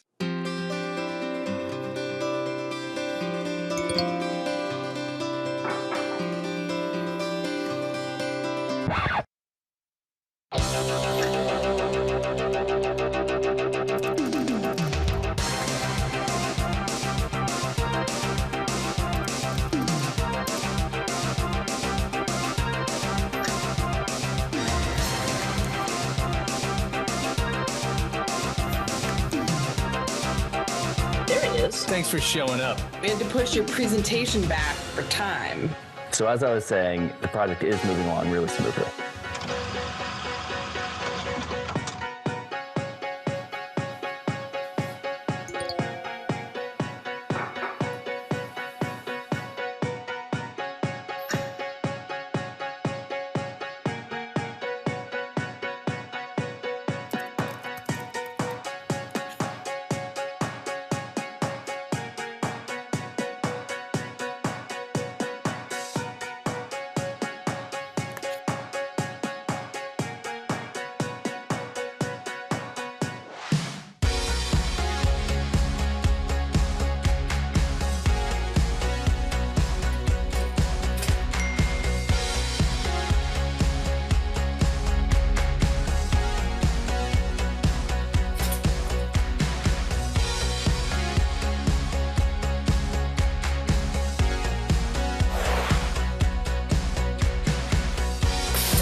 Isn't that amazing? We are so excited about the upcoming launch of Cisco Do It Passwordless, creating a better user experience for our employees. They no longer have to worry about remembering hundreds of passwords, etc., but also reducing the IT time and costs associated with password management and creating a stronger security posture.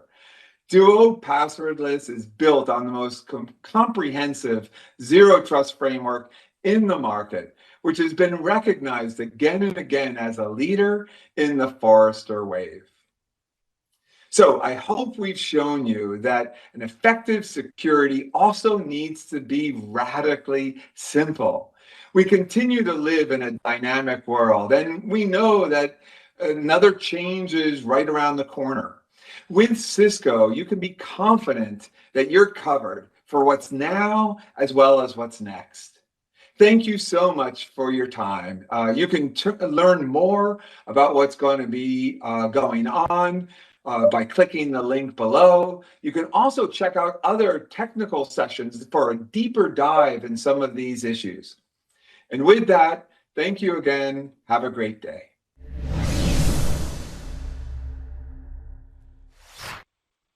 Great session there from G. Rittenhouse. I think he really explained how the threats themselves are getting so much more complex that complexity is now the vulnerability.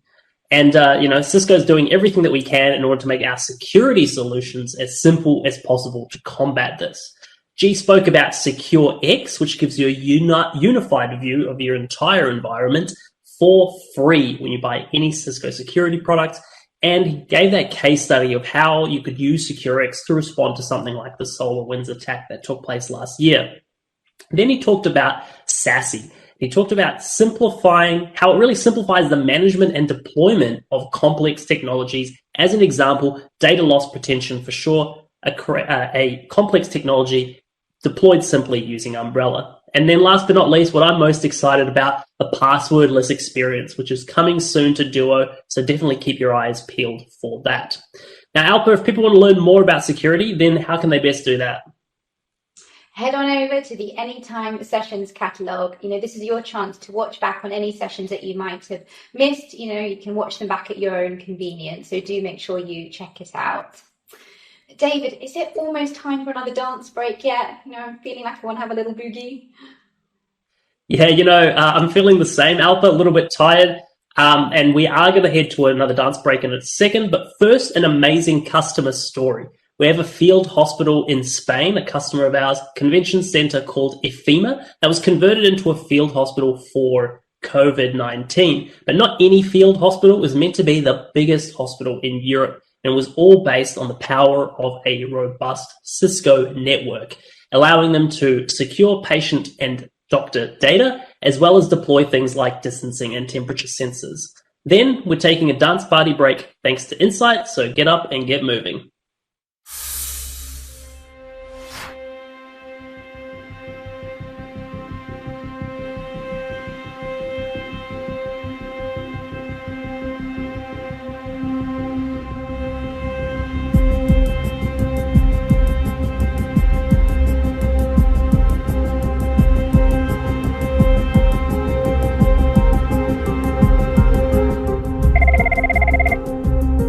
Es el consejero de Sanidad de la Comunidad de Madrid que me plantea un reto: oye, nos tenéis que echar una mano, tenemos que construir un hospital en IFEMA para 5.500 camas, pero además no era un hospital cualquiera, ¿no? Es decir, se iba a convertir seguramente en el hospital más grande de toda Europa. Realmente cuando se empezó a trabajar en el hospital, la red ya estaba preparada. La red había sido lo primero en funcionar. Los datos que se manejaban eran datos sensibles, datos personales, información sobre el estado de salud de los pacientes. Todas las conexiones de las que dependen la vida de los pacientes podían hacerse a través de este Wi-Fi. Gracias a las Cisco Wireless Solutions, la conectividad a nivel Wi-Fi y la comunicación en esa capa estaba perfectamente securizada. Los nuevos desafíos que involucra la nueva normalidad, con la incorporación de los despliegues de Wi-Fi 6, DNA Center y DNA Spaces, les permitirá tener nuevas funcionalidades como sensores de temperatura, los sensores de distanciamiento social, etc. Si hay algo que nos ha enseñado la pandemia es que la escalabilidad, la adaptabilidad y la robustez de cualquier solución tecnológica ya no es un mero factor diferencial, ahora ya es un requisito de supervivencia. Bueno, pues la verdad es que es un orgullo, ¿no? Es un orgullo que 4.000 personas que pasaron por aquí hoy están en su casa sanas gracias a que IFEMA puso a tiempo esa solución. From making events to making a difference, there's a bridge. Cisco, the bridge to possible.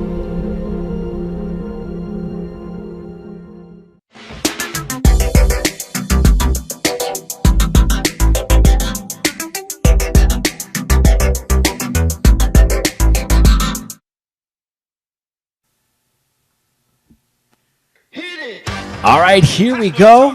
Insight, thank you so much for sponsoring this dance party. 2 minutes, partying it up, turning it up. It's DJ Nick.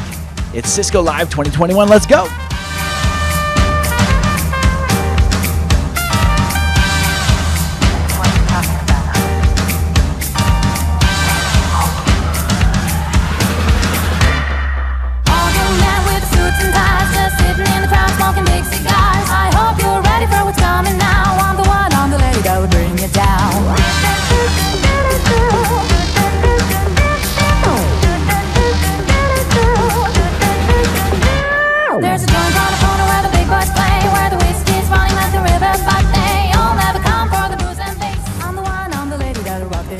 Times like this that I wish I had like a dance partner right now, right?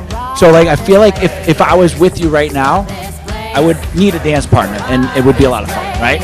So until then, I'm just gonna close my eyes and pretend I'm dancing at a club right now.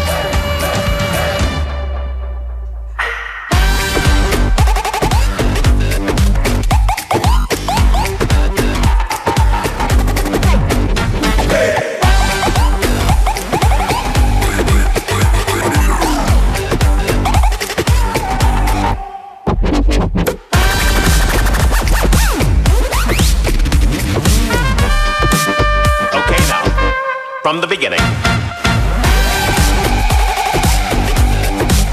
All right, less than 30 seconds here. Come on, let's go.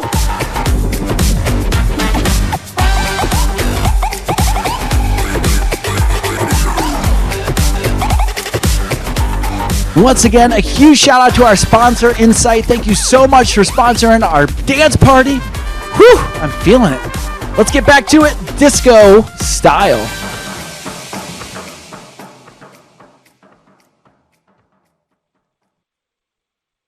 Thank you to our sponsor Insight for that really cool, energizing break. Switching gear now, did you know that small businesses actually make up more than 50% of the global GDP and 90% of the global workforce? Cisco are focused on making technology simple, accessible, and most importantly, useful for our small businesses. Cisco Designed is a portfolio of products for secure connectivity and seamless collaboration, supported by an enormous network of our highly capable and qualified partners. I'm really excited to introduce our next session, Survive to Thrive with Cisco Designed for Small Business, with our Cisco leaders, Sarah Eccleston, Nick Christos, and Faith Weller. Enjoy.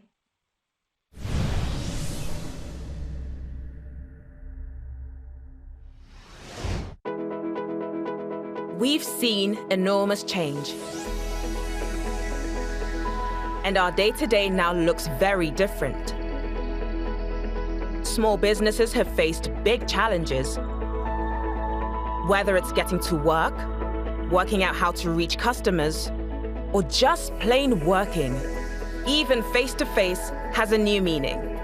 But while the world and the way we work has changed, our commitment to helping businesses like yours hasn't. It's what we've always done. Whether it's keeping you securely connected, finding better ways to work, or making it possible to work anywhere, we've got your back. So no matter what happens next, we can help you be everything you want to be.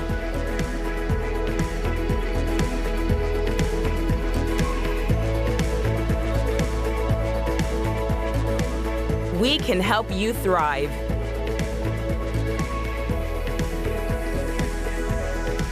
Between surviving and thriving, there's a bridge.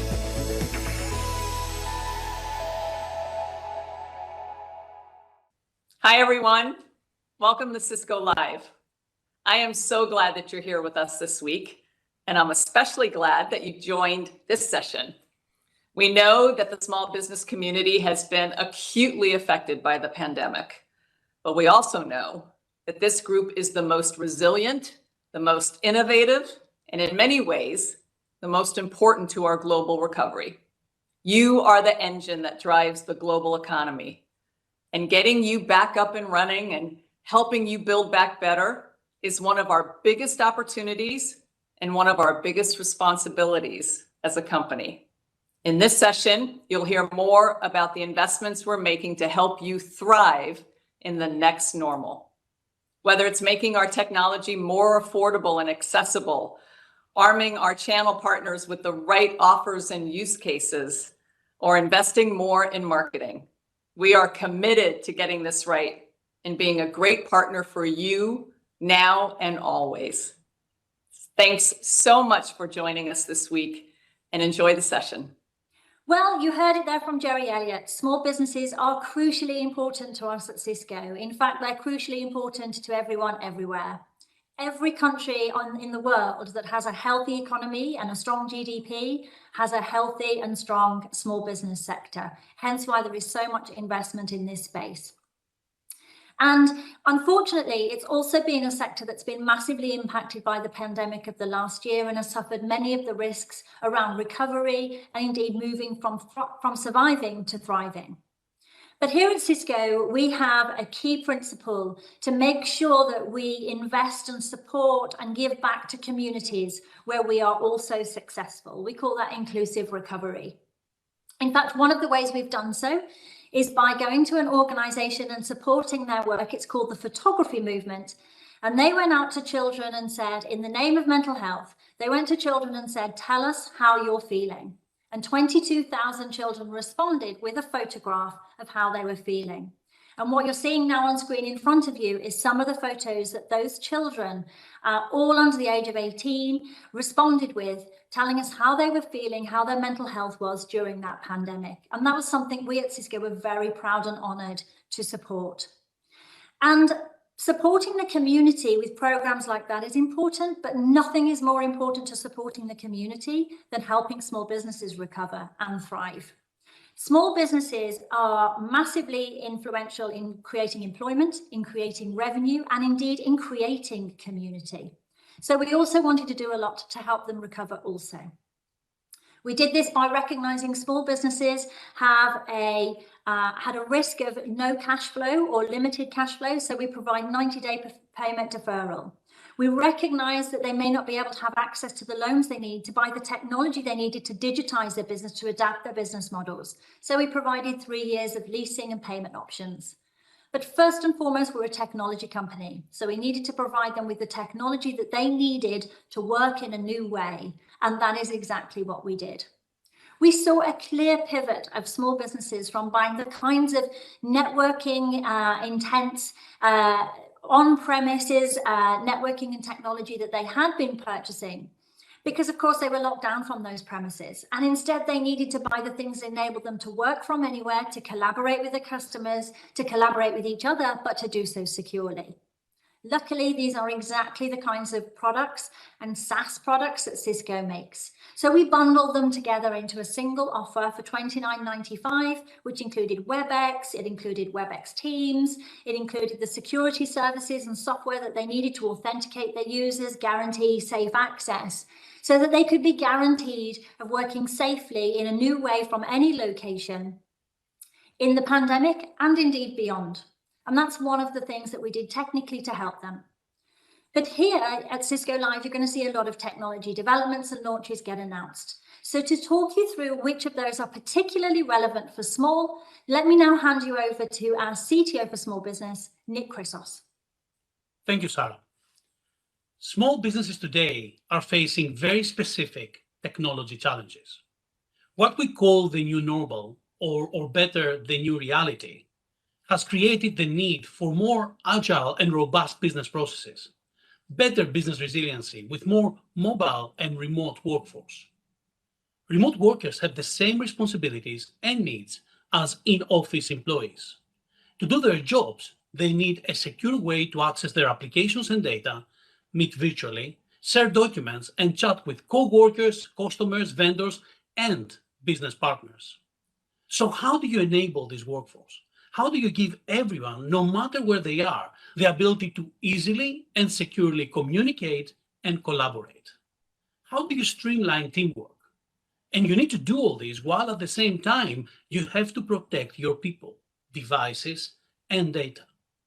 You see, when it comes to cyber attacks, hackers don't care how big your company is. They care how weak your security is.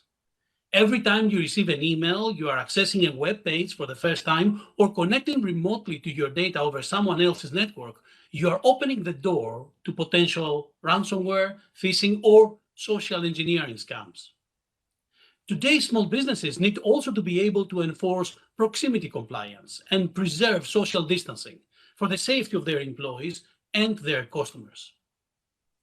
It is all these challenges which, combined with the nature of small businesses with limited IT expertise, limited resources, and limited budget, that create a demanding set of requirements for a very wide-ranging portfolio.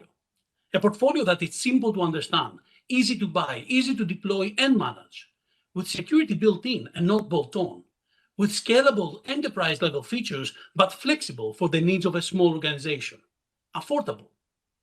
Cisco Design is the most comprehensive portfolio of products for small businesses in the market today, providing connectivity, security, collaboration, application efficiency, storage, IoT, and automation. Connectivity with Cisco Business Range, simple and smart networking devices with an outstanding customer value. Supplemented now with our Cisco Business Dashboard, making them easy to deploy and use for both non-technical users and IT professionals. Our Meraki range, simple and scalable, ideal for our customers or partners that are looking for a cloud-managed, continuous evolving, up-to-date infrastructure. And when subscription becomes an issue for our really small customers, we have introduced Meraki Go, ideal for businesses of up to 50 employees, designed for rapid deployment without subscription at the lowest possible cost. And then our unmatched security capabilities with Duo's multi-factor authentication, secure internet access with Umbrella, email protection with Cloud Mailbox Defense, and advanced malware protection for endpoints, cloud delivered, instantly deployed, purchased as a service. And last but not least, our collaboration part with an extraordinary number of new features and innovation. But for this, let me introduce you to Rachel Magic, Director of Product Marketing from our Collaboration Business Unit. When you're having one of those days where work just flows. Hey guys. And you're energized by the outcome. When there are no mindless tasks, borders, or barriers, and distractions are muted. Let's move forward with it. Then unity is effortless. Transitions are seamless. And success is inevitable. The report that I sent last week, it has some This is when work becomes joy. All right, guys. Bye. Take care. See ya. Bye. This is what happens on WebEx.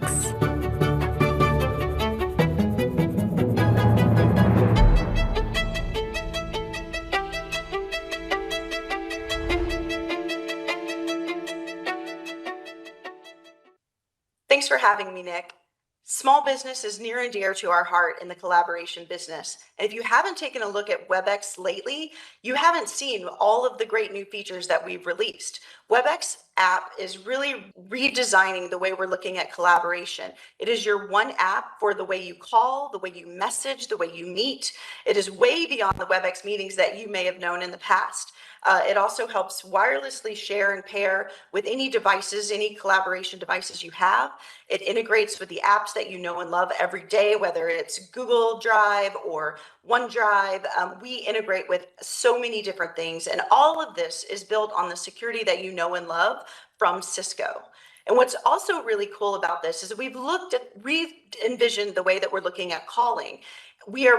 You're taking away your IP phones and we're bringing them into this soft phone, but we wanted to go beyond that. We wanted to bring everything into the way that you experience the WebEx app. If you're looking at audio, video calls, you want to put someone on hold, you want to have bring in someone into a call and ad hoc meetings, all of those capabilities that you used to have on your IP phone are seamless, integrated into this app. What's also cool is that we're going to be able to allow small business users to buy business calling plans directly from webex.com. So stay tuned to that, and you'll be able to just click to buy just like you do the WebEx app today. And also, now that we are moving from multiple offices, so all of us are working remotely, we wanted to bring the power of WebEx Rooms into your home. So if you look at this new camera, it is the WebEx Desk camera. It has 4K, it's got a privacy shutter, it has multiple mounting options and a streamlined way to connect with USB-C. It is a very, very powerful device that brings all of the WebEx Rooms capabilities directly into a lower cost unit for you. And it's also managed the exact same way that we manage boardrooms. It's the same tool set, whether you have a large investment in video systems or you're just using this desk camera. You get fleet management in one pane of glass. You can troubleshoot from remote workers or in office. You can see device diagnostics. Everything directly from WebEx Control Hub makes it a very, very powerful way to help manage the remote users or when they come back into the office. Rachel, I love the camera. However, there is one new device that it is not a phone. It is not a video endpoint, and it is not a tablet. And yet I believe that it will become instrumental to the way that we will use desks and that we'll share spaces in the future. Can you tell us more? Yes, I would love to tell you more. This is the WebEx Desk Hub that you're talking about. We've really re-envisioned the way that we're coming back to the office. We want to offload your WebEx meetings into this Desk Hub. You can authenticate it with your phone. It charges your phone, it charges your computer, it charges your headset, and it also allows for the Control Hub that I talked about a second ago. It brings that power into every single desk. And so is this desk booked? Has it been sanitized lately? Is this one reserved for me? And it's really re-envisioning the way we're going back to the office and thinking about reconfiguring our desk space. And I would love to show you more. We've got a video. There's nothing quite like decluttering and upgrading your work life. Or having a clear direction. Nothing like going from one task to the next without skipping a beat. Okay, WebEx, join meeting.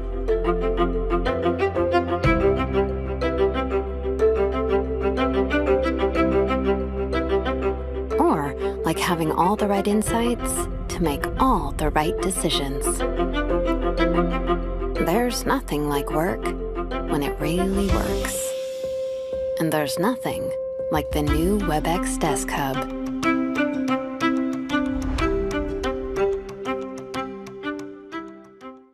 Hi everyone, today I'm going to talk to you about some customer research that we've recently undertaken with over 600 small businesses across 4 vertical sectors in 6 key global markets. Let's look at the results. As you can see, really surprisingly, 65% of employees are citing a positive impact on their motivation from the pandemic. A lot of this could be down to the flexibility that remote working is offering to their employees now, being able to balance their work life and their family life. It's also about trust. We know a lot of industries, such as the finance industry, has never been able to enable their employees to work from home before. And this has given a sense of motivation and achievement with employees as well. We found out that 84% of small businesses are going to adopt a work from home policy when they return back to the office. They're going to have a hybrid approach. They're going to look at having a balance from working from home or working from a fixed location or working from anywhere. In actual fact, we know that 34% of the small businesses that we've interviewed are actually now going to be looking for a managed serviced office. Again, to give this flexibility to the employees on how they work and where they work. We also asked these small businesses what they see as their biggest concerns once returning back to the office. And no surprise, as we heard from Nick, security remains the #1 concern. And we know this because of all the security breaches and attacks that happen considerably with small businesses. But what they also said to us is that they're concerned about faster connectivity and things like having a talent and skills gap within their organisation. And this is really predominant because we know that many small businesses have had to adapt and digitise their business with the skills they may not have had a year ago. And last but not least, 40% of the small businesses that we interviewed said that remote working still remains a concern, which is quite a surprise considering many of these small businesses have been working from home remotely for the last year. So this is where Cisco can help. As you heard from Sarah, we're now going to be enabling our customers and our partners to go from surviving to thriving. We've had the Cisco Secure Remote Work offer, which brings together WebEx, Duo, Umbrella and Cloud Mailbox Defense for $29.95, which really enables those small businesses to be able to work in a secure way and a collaborative way. And really exciting, coming soon, we have a new offer, the Cisco Work Your Way. This will enable those small businesses that prefer to work on-premise to have a solution which is Cisco Business with secure remote work, or if those small businesses prefer to work in the cloud, we have a Meraki bundle with secure remote work. All of these, again, will be enabling small businesses to get back to work quickly and safely. Now, what I would like to do now is to show you a video of Cheetah, who is a food manufacturer that's had to rethink their business, re-digitize their business to find those new customers. We were the fastest growing food service distributor in the entire United States, specifically focused to help independent restaurants thrive. We had speed, agility, technology, but, you know, as Mike Tyson said, everyone has a plan until you get punched in the face.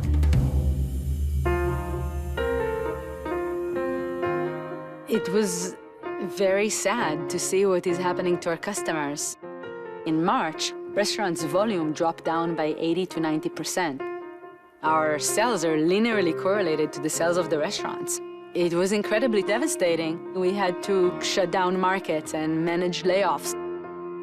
Without any staff, I found myself without any resources, and I had no time, but I still had to secure this organization. Now all of a sudden, we've got over 200 remote offices because everybody's working from home, and sometimes they're in a coffee shop. It doesn't matter where they are. I needed solutions that I could deploy very quickly. I needed them to be enterprise class, but at a price that I could afford, and I needed to be able to roll them out by myself.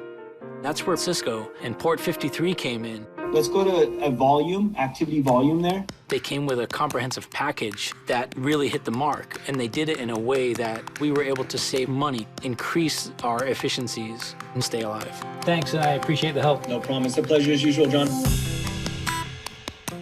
Without our technology, we wouldn't be able to pivot so rapidly and essentially open up to a completely new customer segment than we ever serviced before.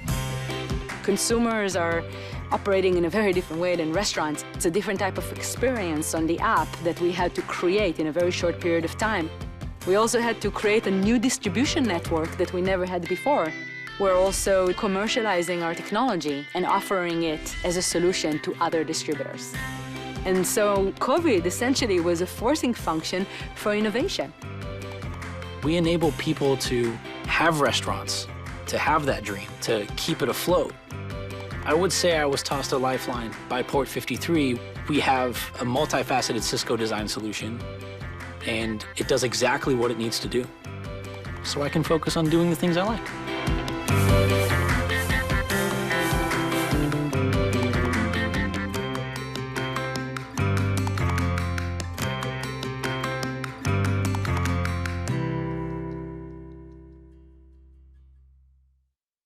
So there you have it. You've heard from us about the technologies that we're launching here, and we'll continue to launch and continue to innovate specifically for small businesses. We are massively committed to making sure we provide small businesses with the technologies that are just simple enough at the right price and in nice, simple, easy to purchase ways. So that's really hitting the spot for small businesses as you not only come out of the pandemic and survive as a business, but go on to thrive and possibly in new digital ways. Now, Cisco Live is for all kinds of customers of all kinds of sizes, and we have an enormous portfolio at Cisco. So to help you get the best out of the rest of the event, let us give you just the following recommendations to make sure that you hear the things that are really specific for small business. First, you can see there on screen the Tech Talk, again, led by Nick Chrysos, meeting with our BEs, with our guys that really make this stuff. And I would recommend joining that Tech Talk session and also visiting the Small Business Showcase that has been put together specifically for you. You can always follow us during the event and beyond on Instagram, Cisco Designed, and our Twitter handle @Cisco Small Biz. We would love to see you there.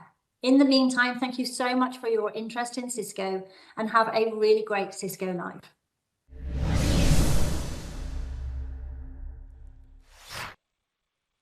So great to hear from Jerry there, talking about Cisco's commitment to supporting small businesses. You know, there's a vital pillar of our community. And I'm really excited to hear from Faith about the new Work Your Way offer that's coming soon. But I also thought the story from Cheetah was so inspiring. You know, they're really thriving in their new way of working. I mean, David, how cool was that, right? To see Cheetah completely re-digitize and capture a new customer segment. Yeah, Alba, I thought it was really inspiring. I think, the restaurant segment is one of those industries that's been hit really hard over the last year. And actually, it's my anniversary today. And, obviously we can't go out for dinner, but we ordered from a local restaurant like a 5-course meal to be delivered. And it's crazy to see these businesses really flipping their business models and changing to a way that works in this new normal that we're in. But Alba, you also run your own small business, right? What have you had to do to adapt over the last 12 months? I do. So I have a side hobby in styling, personal styling, and I've literally had to move all my consults online, so virtually via WebEx. I've even had to rethink how I capture a new audience. Physical events aren't a possibility for me right now. So really looking at the digital landscape has been my way to acquire those new customers. So we've been really loving hearing from you, and we still want to hear from you. How have you had to adapt your business, with all the changes that have been going on around us? So do tweet us. Let me just read out a few tweets that have come through. So a shout out to Zach, who is a first-time Cisco Live attendee, who has had a memorable experience the past 2 days, especially with the social responsibility sessions. I'm really glad to hear that, Zach. Meech's dog Kobe is participating in Cisco Live for the first time, and by the looks of it, he's also having a great time. And then there were the tennis greats, Serena Williams and Billie Jean King. So many of you have been loving their conversation, and Sade in particular, so much so that she almost fell off her chair with excitement. And Ethan and Ngunkola were equally inspired by their words. So many great messages. Thank you so much, and keep them coming. David, and what's coming up next? Yeah, thanks, Alpa, and thanks again to our attendees for posting those fantastic messages. We're loving it. Keep those tweets coming. # Cisco Live and tag us at Cisco Live Europe. Next, we've got a short video on zero trust. This is a security concept that starts at zero and makes sure that you verify for every single request. So it'll be interesting to hear about that. And then you can move to protect your workforce, workloads, and workplace. Then we're going to hear our vision for an inclusive future. Let's check those out. With billions of connected IoT devices and thousands of cloud applications, enterprise security is losing visibility into and control over who and what is accessing their data. Companies need to be agile, and employees, contractors, vendors, they need to get work done, wherever they might be, and on whatever device they're using. But security teams may wonder, are my users who they say they are, and are their devices secure? Should these apps be talking to each other? How do I know who and what to trust? The answer is simple. Start at zero. You see, traditional security is based on location, but the zero trust philosophy takes a different approach, establishing and verifying trust for every access request, no matter where it comes from. With this method, trust isn't fixed. It evolves with your business, ensuring only the right users and devices get access when they need it, and that threats don't move across your network. But not all zero trust models are created equally. There's 3 key components that define your IT ecosystem. Duo security protects your workforce, establishing trust for people and their devices, accessing your apps from anywhere. Tetration protects your workloads, securing all connections within your applications across data centers and the multi-cloud. Finally, SD Access segments your workplace, securing user and device connections across your network, including IoT. While some enterprise security offerings only focus on one component of your ecosystem, Cisco Zero Trust is a comprehensive solution. Over time, levels of trust dynamically adjust to address new levels of risk. Our 3-step methodology ensures trust over time by establishing trust, enforcing trust-based access, and continuously verifying trust. And if you're worried about third-party integrations, don't be. Cisco Zero Trust extends trust to an unrivaled amount of technology and security partnerships, as well as other Cisco offerings, to provide more visibility and policy enforcement, automation, and a reduced attack surface across your entire IT ecosystem. Zero Trust isn't simply a product, it's a philosophy and a framework. And for enterprise-level Zero Trust security to be effective, it needs to protect your workforce, workloads, and workplace. See how Cisco is simplifying the journey to Zero Trust. Visit cisco.com/go/zero-trust.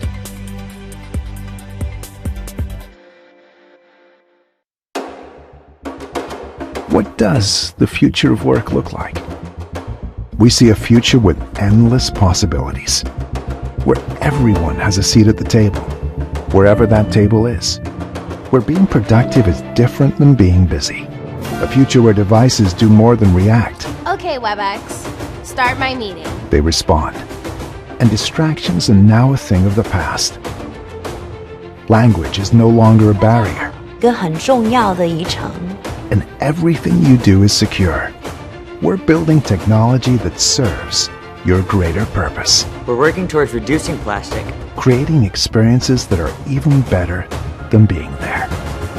The future we see is seamless, secure, and inclusive for all.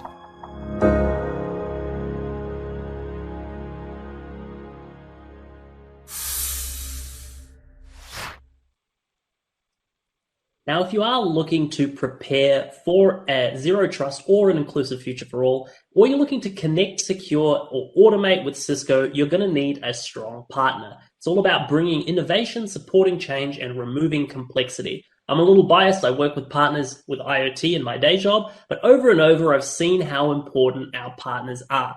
They bring a deep understanding of our customers, they bring together all the components, and they lend their expertise and lead their customers through the change by setting an innovative example.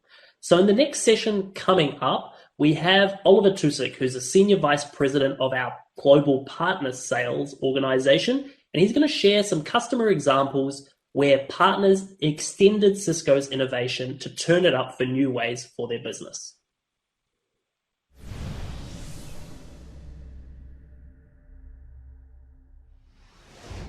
Welcome to one of the last sessions of Cisco Live. Up to now, you've heard a lot about innovation from all across Cisco. I'm going to talk about innovation too, the innovation that you, our customers, expect to have in your business. But I have a bit of a different lens. For those of you who don't know me, I'm Oliver Tusik and I lead Cisco's Global Partner Organization. Partners are always close with Cisco when it comes to the latest innovation and how to use technology to create solutions in a changing market. But technology itself isn't the only focus. What matters is the value that customers get out of our innovation. What is value?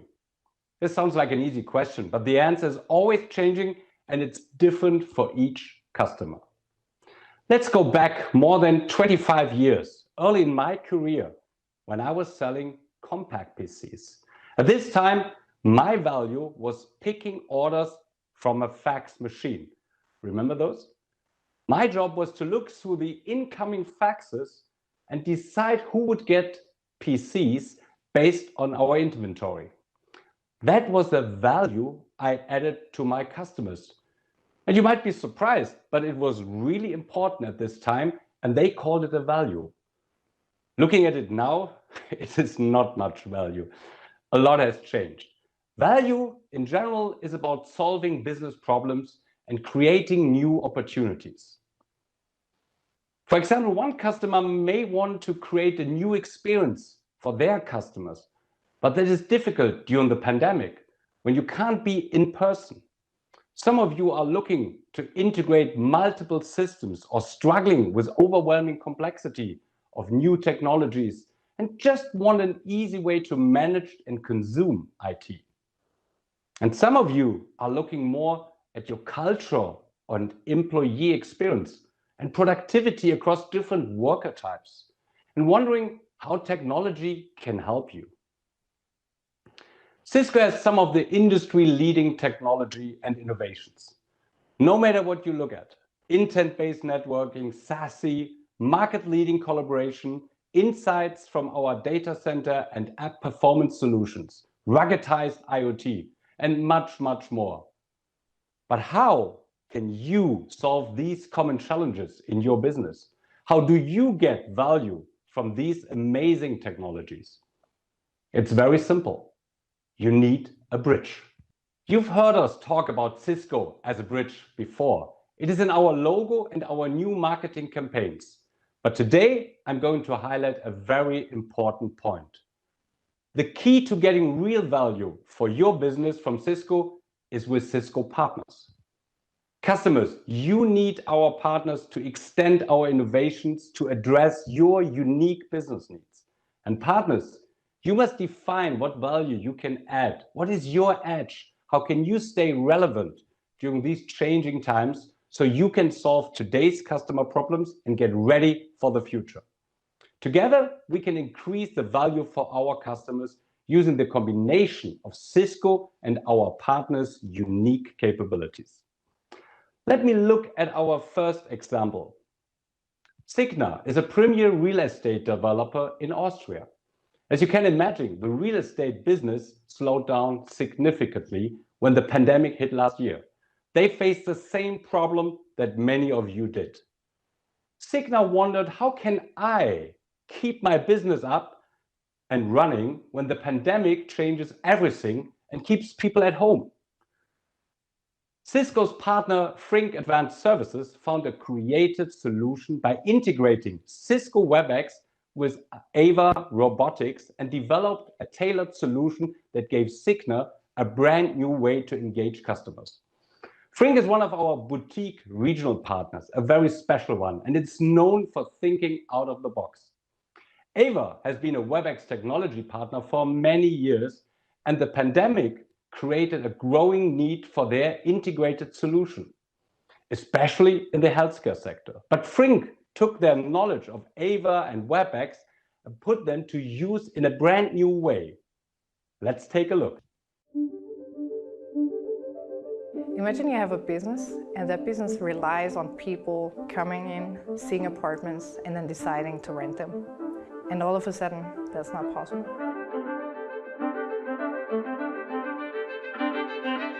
We began with an idea. How can we have contactless visitors in a flat? Cigna came up with the idea of having remote access and remote house hunting. And the next idea was, maybe we have a robot? Our job was to keep Cigna running and keep their business running. We have a full installation of WebEx and Cisco video conferences in-house. And yes, there exists a robot with a WebEx integration that is called Ava. Yeah, 1 week later we ordered this robot. Even though the prospects and our sales team were not here in the apartment, we were still together through WebEx, Cisco, and through Ava. Ava Robotics expanded our sales possibilities. They're fast, they know what they want, they know how to get it, and they have the courage to just do things that nobody else in that industry ever did. This robot is not only a game changer for Cigna, it's a game changer for the whole real estate industry.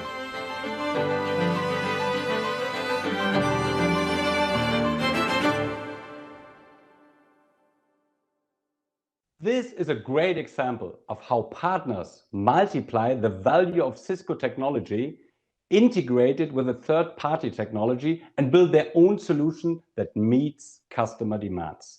Cisco APIs and the skills that Frink gained from our DevNet community were valuable for helping Frink and Ava to design the perfect solution for the customer. Cigna was able to reimagine their applications in new ways and keep their business running thanks to this unique solution. The new experience in that example was simple and easy to use from the end user perspective, which is what you want. But the technologies behind any digital transformation are more complex than ever before. Each of you are dealing with private and public clouds, the need to manage an increasing number of workloads, and ensuring end-to-end security across the enterprise. And also optimizing applications performance in a more complex environment. It's about figuring out how to ensure a safe return to the office and also provide a productive space for workers still at home. Bringing these all together with the right strategy for your business is difficult.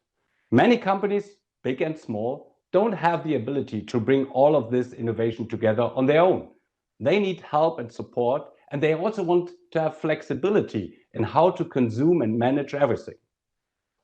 Let's take a look at Olympus. Olympus is a global leader of medical, life science, and optical equipment. They are headquartered in Japan, but have more than 40 operations all over the globe. In recent years, IT decisions were made at the local level in each country. Olympus also made a series of acquisitions, bringing their own legacy systems and increasing IT complexity even more. This resulted in escalating IT operating costs and a patchwork of different systems that were hard to integrate and manage. They also had problems sharing data across the company. Olympus struggled with how to optimize OPEX with a growing complex global business. Like many of you, they needed to simplify IT, add more intelligence and automation, and also make it more secure. Olympus turned to Wipro, a Cisco partner and global IT consulting and business process service company based in India, to help them find the right solution. Wipro used its managed network services solution to re-architect the customer's wide area networks and enables support across distributed apps in a hybrid multi-cloud environment. Olympus now has improved app performance, a better end-user experience, and increased agility to handle future growth. Even more important, Olympus has improved cost effectiveness and reliability by monitoring, maintaining, and managing services continuously, all enabled by Cisco's secure SD-WAN. They expect to see a 30% cost reduction thanks to the vPro and Cisco solution. Partner-managed secure SD-WAN is an increasingly common solution. We have more than 50 partners offering this all over the world. We also have many partners interested in delivering new SASE managed offers based on Cisco's Innovation 2. So expect to see a lot of announcements in these areas in the months ahead. We've been talking about changes, but what hasn't changed is that the technology is just one piece of the puzzle. You don't have technology problems, you have business problems to solve or business opportunities.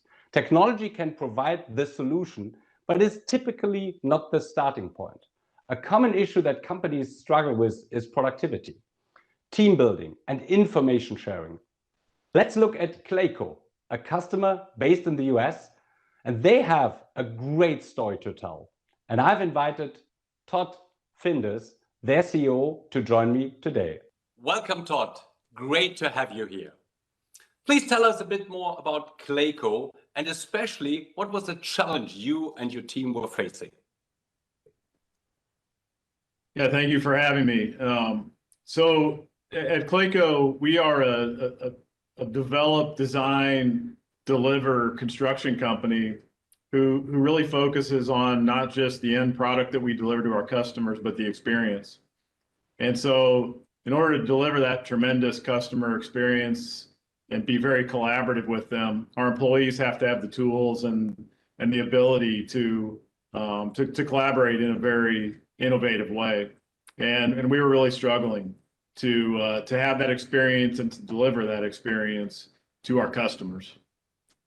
I like this idea, how you talk about customer experience and also employee experience. But it sounds more like a task for the HR department. So why did IT focus on this topic?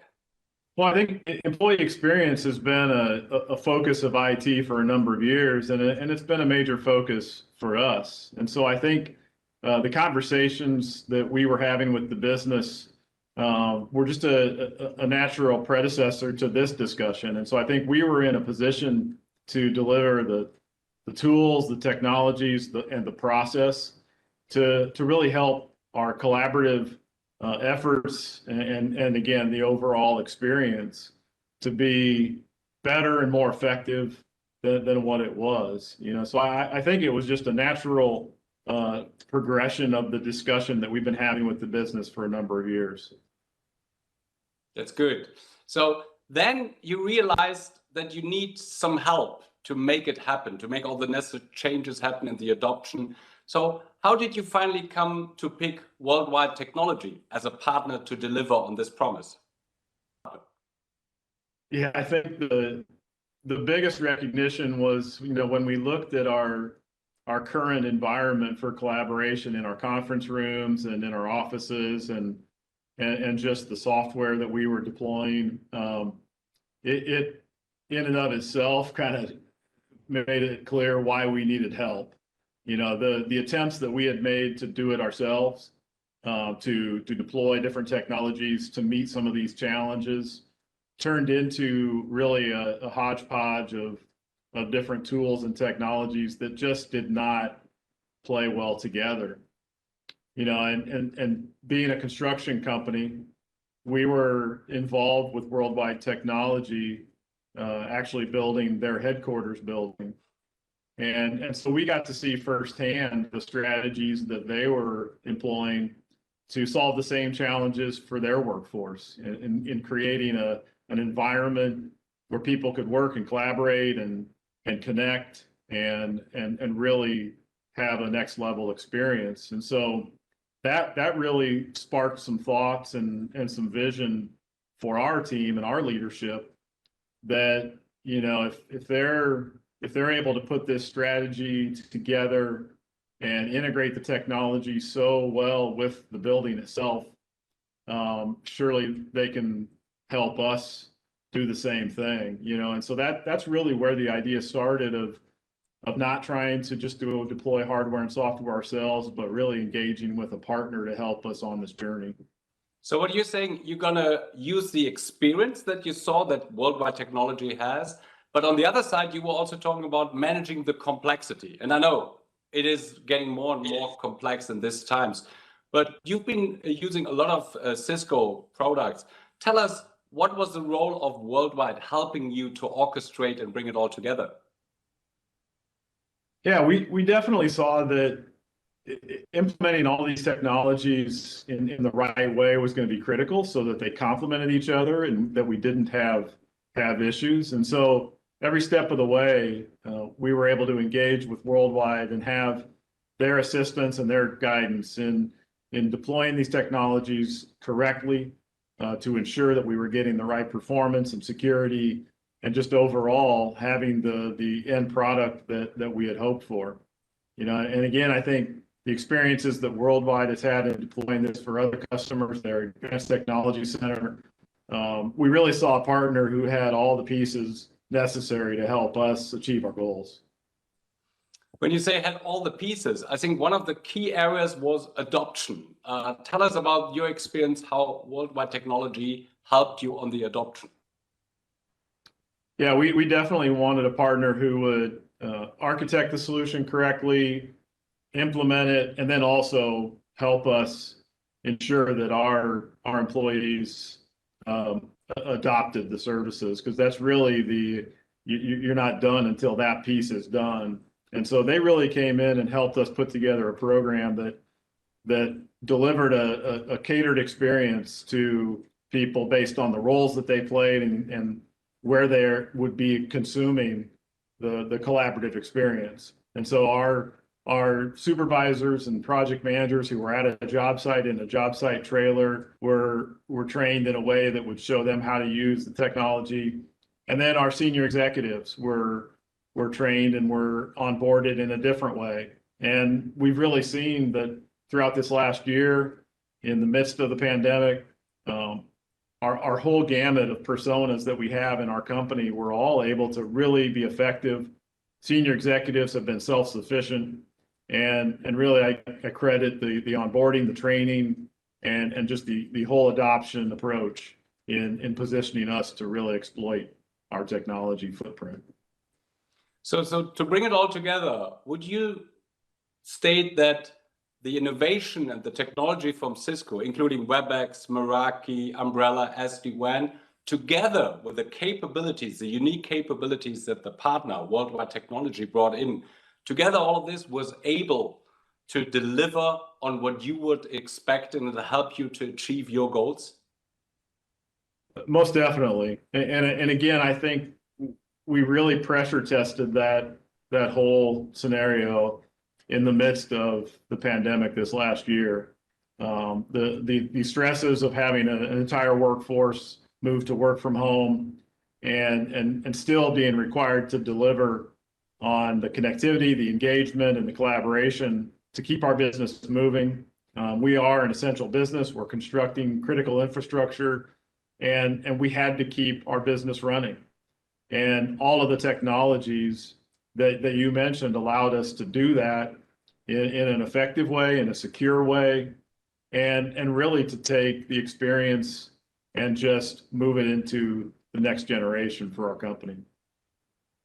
Great. There's nothing more to add. Great to see how we together were able to help you and Clayco. Thanks so much. It was great having you here, and thanks for being a Cisco customer. Yeah, absolutely. Thank you to Cisco and Worldwide Technologies as well. Been great partners, and looking forward to further successes in the future. As you can see from just these few examples, customers everywhere have an increasing need for digital transformation. We believe it comes down to 4 key customer priorities. First, to reimagine applications so you can create new experiences, just like Frink and Ava provided for real estate developer Signa. Second, you want to empower teams with the right tools and a consistent experience, no matter where they are working from, just like Worldwide Technology did for Clayco. Next, this requires that you transform the infrastructure and secure the enterprise to ensure you can connect. You can securely connect, you can automate across the entire business, and to have flexibility in how you consume or manage the technology, just like Wipro did for Olympus.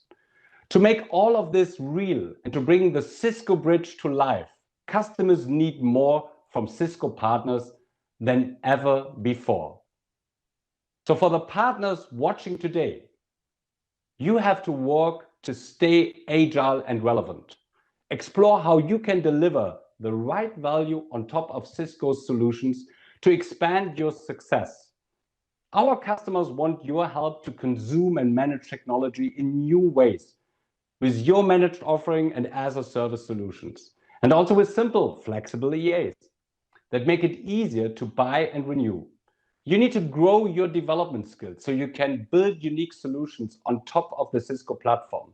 This brings added value to customers, increases their loyalty, and helps you to develop an edge in the market. You also need to deliver adoption services to make sure customers are getting the most out of their initial investment and not letting products sit on a shelf. It's all about the full life cycle and customer experience. I know you are joining Cisco Live this week to learn about innovation. Innovation will always be key, but I also know that what is most important to you, our customers, is value. The value you get from seeing innovation come to life in your business. And between innovation and value, there's a bridge. Cisco, together with our partners, make it possible. Thank you.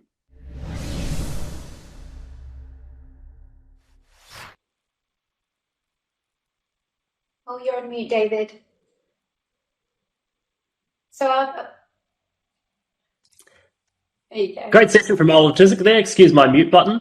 How we deliver value to customers has absolutely changed. Customers need our partners to extend Cisco's value, and partners need to define what their value add actually is. Love the example of those house inspection robots, but technology is just part of the solution. Our partners need to help bring the technology together and bring about the organizational change through adoption. Alpa, you work with partners as well. How have you seen them adding value? Oh, absolutely, David. Our partners and their expert knowledge, it's phenomenal. And they really understand the unique needs of our customers and really bring the innovation, with their expert knowledge. Talking about knowledge, let's find out a bit more about some security best practices and watch this video on the security outcomes study. It's going to tell you all about those security best practices that you can take advantage of. You don't need us to tell you. Cybersecurity is a round-the-clock job 365 days a year. So with an always-on, ever-evolving function, when do you take a step back to check how you're doing? Usually, no news means good news in security. But how can we be sure it doesn't mean things aren't working at all? How do we know what is working? And what could be better? And where we should invest, or dare we say, divest? Wouldn't it be great if you could pull together thousands of peers from all over the world and candidly find out what works for them? Like a security house party. Well, now you can. Introducing the Cisco Security Outcomes Study for 2021. We commissioned an independent survey of 4,800 active security and IT professionals at companies of all sizes across 25 countries. We've broken down their answers into various best practices, as well as a group of common outcomes that security teams often wish to achieve. Next, we crunched all the numbers to determine which practices have the most impact on security outcomes and objectives. In other words, based on what your organization wants to achieve in security, these are things you should be doing to increase your chances of success. You'll learn which practices rank most effective and which are making the least difference in 3 separate categories of managing risk, operating efficiently, and enabling business success. We found quite a few unexpected correlations, but which ones were they? This is a short video, so you'll have to read the report to find out. The Cisco 2021 Security Outcome Study is loaded with insights that can help guide your own focus as you look ahead to the future. It's free to download and you can get it today. Just go to cisco.com/go/security outcomes.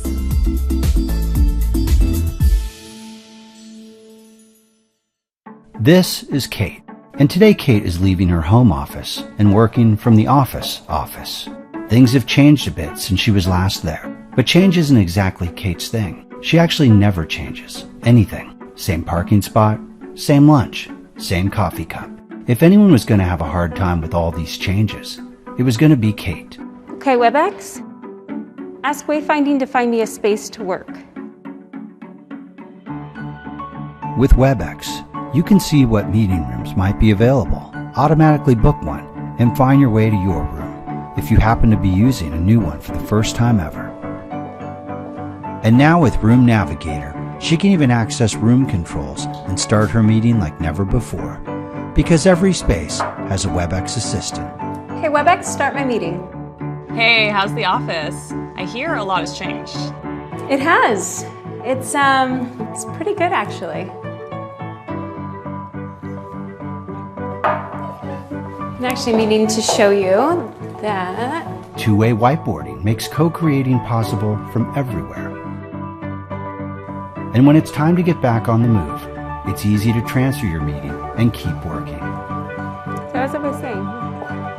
Times have changed, but some of the changes are for the better. Just ask Kate.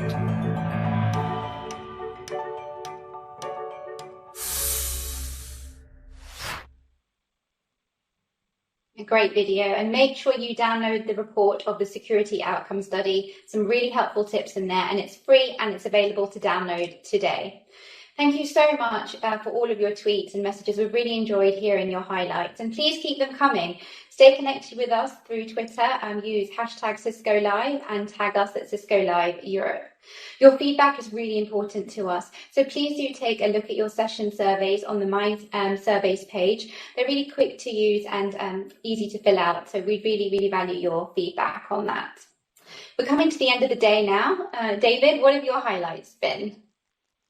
Yeah, well, Alpa, there's been so much great content over the last couple of days. It's hard to choose, but one thing I really enjoyed was the regional keynote hosted by Wendy Mars yesterday. Thought it was really great getting a perspective. We hear from our customers here in EMEAR on how they've adapted, how they've pivoted, how they've innovated during this last 12 months. And then today, I really loved the Elisa Camplin session. I thought she was just so inspiring, and I loved how she gave those practical tips on how to address such a monumental goal of becoming an Olympian by breaking it down into the different skills that you need and then the milestones that you need to reach in order to achieve that goal. What did you think was good, Alpa? Oh, I'm still thinking about that Billie Jean King and Serena Williams session. Some really important but really powerful, messages in there about using your voice. And also, thinking about the future of work, that's been on my mind. So really interesting to see, how we can get back into work safely. Well, thank you again to our attendees for spending the day with us here at Cisco Live on the Innovation Channel. Alpa and I have really enjoyed hosting you over the last couple of days and hearing your thoughts as well. But Alpa, what have we learned? So much, David. I mean, we've looked at how to get ready for your safe return to the office using DNA spaces, Meraki cameras, WebEx room kits, and of course, Wi-Fi 6. And then we heard about applications and how to get the most visibility across your entire network with App Dynamics and 1000 Eyes. We also learned how to bring automation and insights to your Secure Edge, connecting any user, any app, and any cloud with security built in. And we learned how you can leverage Cisco's best-in-class networking, security, cloud, and observability capabilities and build your SASE foundation with Cisco SD-WAN infrastructure and cloud-delivered security. And of course, using Cisco SecureX to protect against attacks and vulnerability. Well, it's a goodbye from me. Thanks to you, our sponsors, customers, and partners who joined us to make this the most successful Cisco Live global event ever. Alpa, I'm turning to party mode. Can you announce our final guest? Absolutely, David. I would love to. Thank you all for tuning in. As we come to the end of Cisco Live, we are excited to bring together to celebrate what has been a massive program. And as we like to say, we save the best for last when it comes to a big show-stopping performance. Now, this special performance is taking place in another one of Cisco Live's homes, Las Vegas, which is also home to this artist. Their hits, Mr. Brightside, Human and The Man, have rocketed them to worldwide fame and earned them multiple Grammy nominations, American Music and MTV Video Awards. They've toured the globe, including one of the most monumental and significant shows of their career at Wembley Stadium. This band has sold over 25 million albums worldwide and have headlined at all the world's top festivals. And last year, they released their critically acclaimed new studio album, Imploding the Mirage. Cisco Live, I am incredibly excited to introduce a very special performance by The Killers. Click on the Leadership channel to watch The Killers. Thank you so much for joining Dave and I over here on the Innovation channel at Cisco Live. We've really enjoyed hosting you, and we cannot wait to see you next year at Cisco Live 2022.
see the level of poverty. I thought, how could such a wealthy country waste so much food when so many people are worried about their next meal? I heard my mother in my ear, and I knew what I needed to do. I started taking surplus food that would otherwise be thrown away and giving it to those who would benefit from it. I could see the tremendous impact right away. I recruited some smart students, and with Cisco's help, we were able to build an automated platform to connect food donors to communities with food insecurity. Not only are we putting good food to use, but also can track the positive impact on the environment. With sharing Cisco's purpose to power an inclusive future, we've been able to provide over 2 million meals across the US. My mother is my real hero. She taught me that a delivery so small could one day deliver on something so much bigger. Between a small gesture and a huge impact,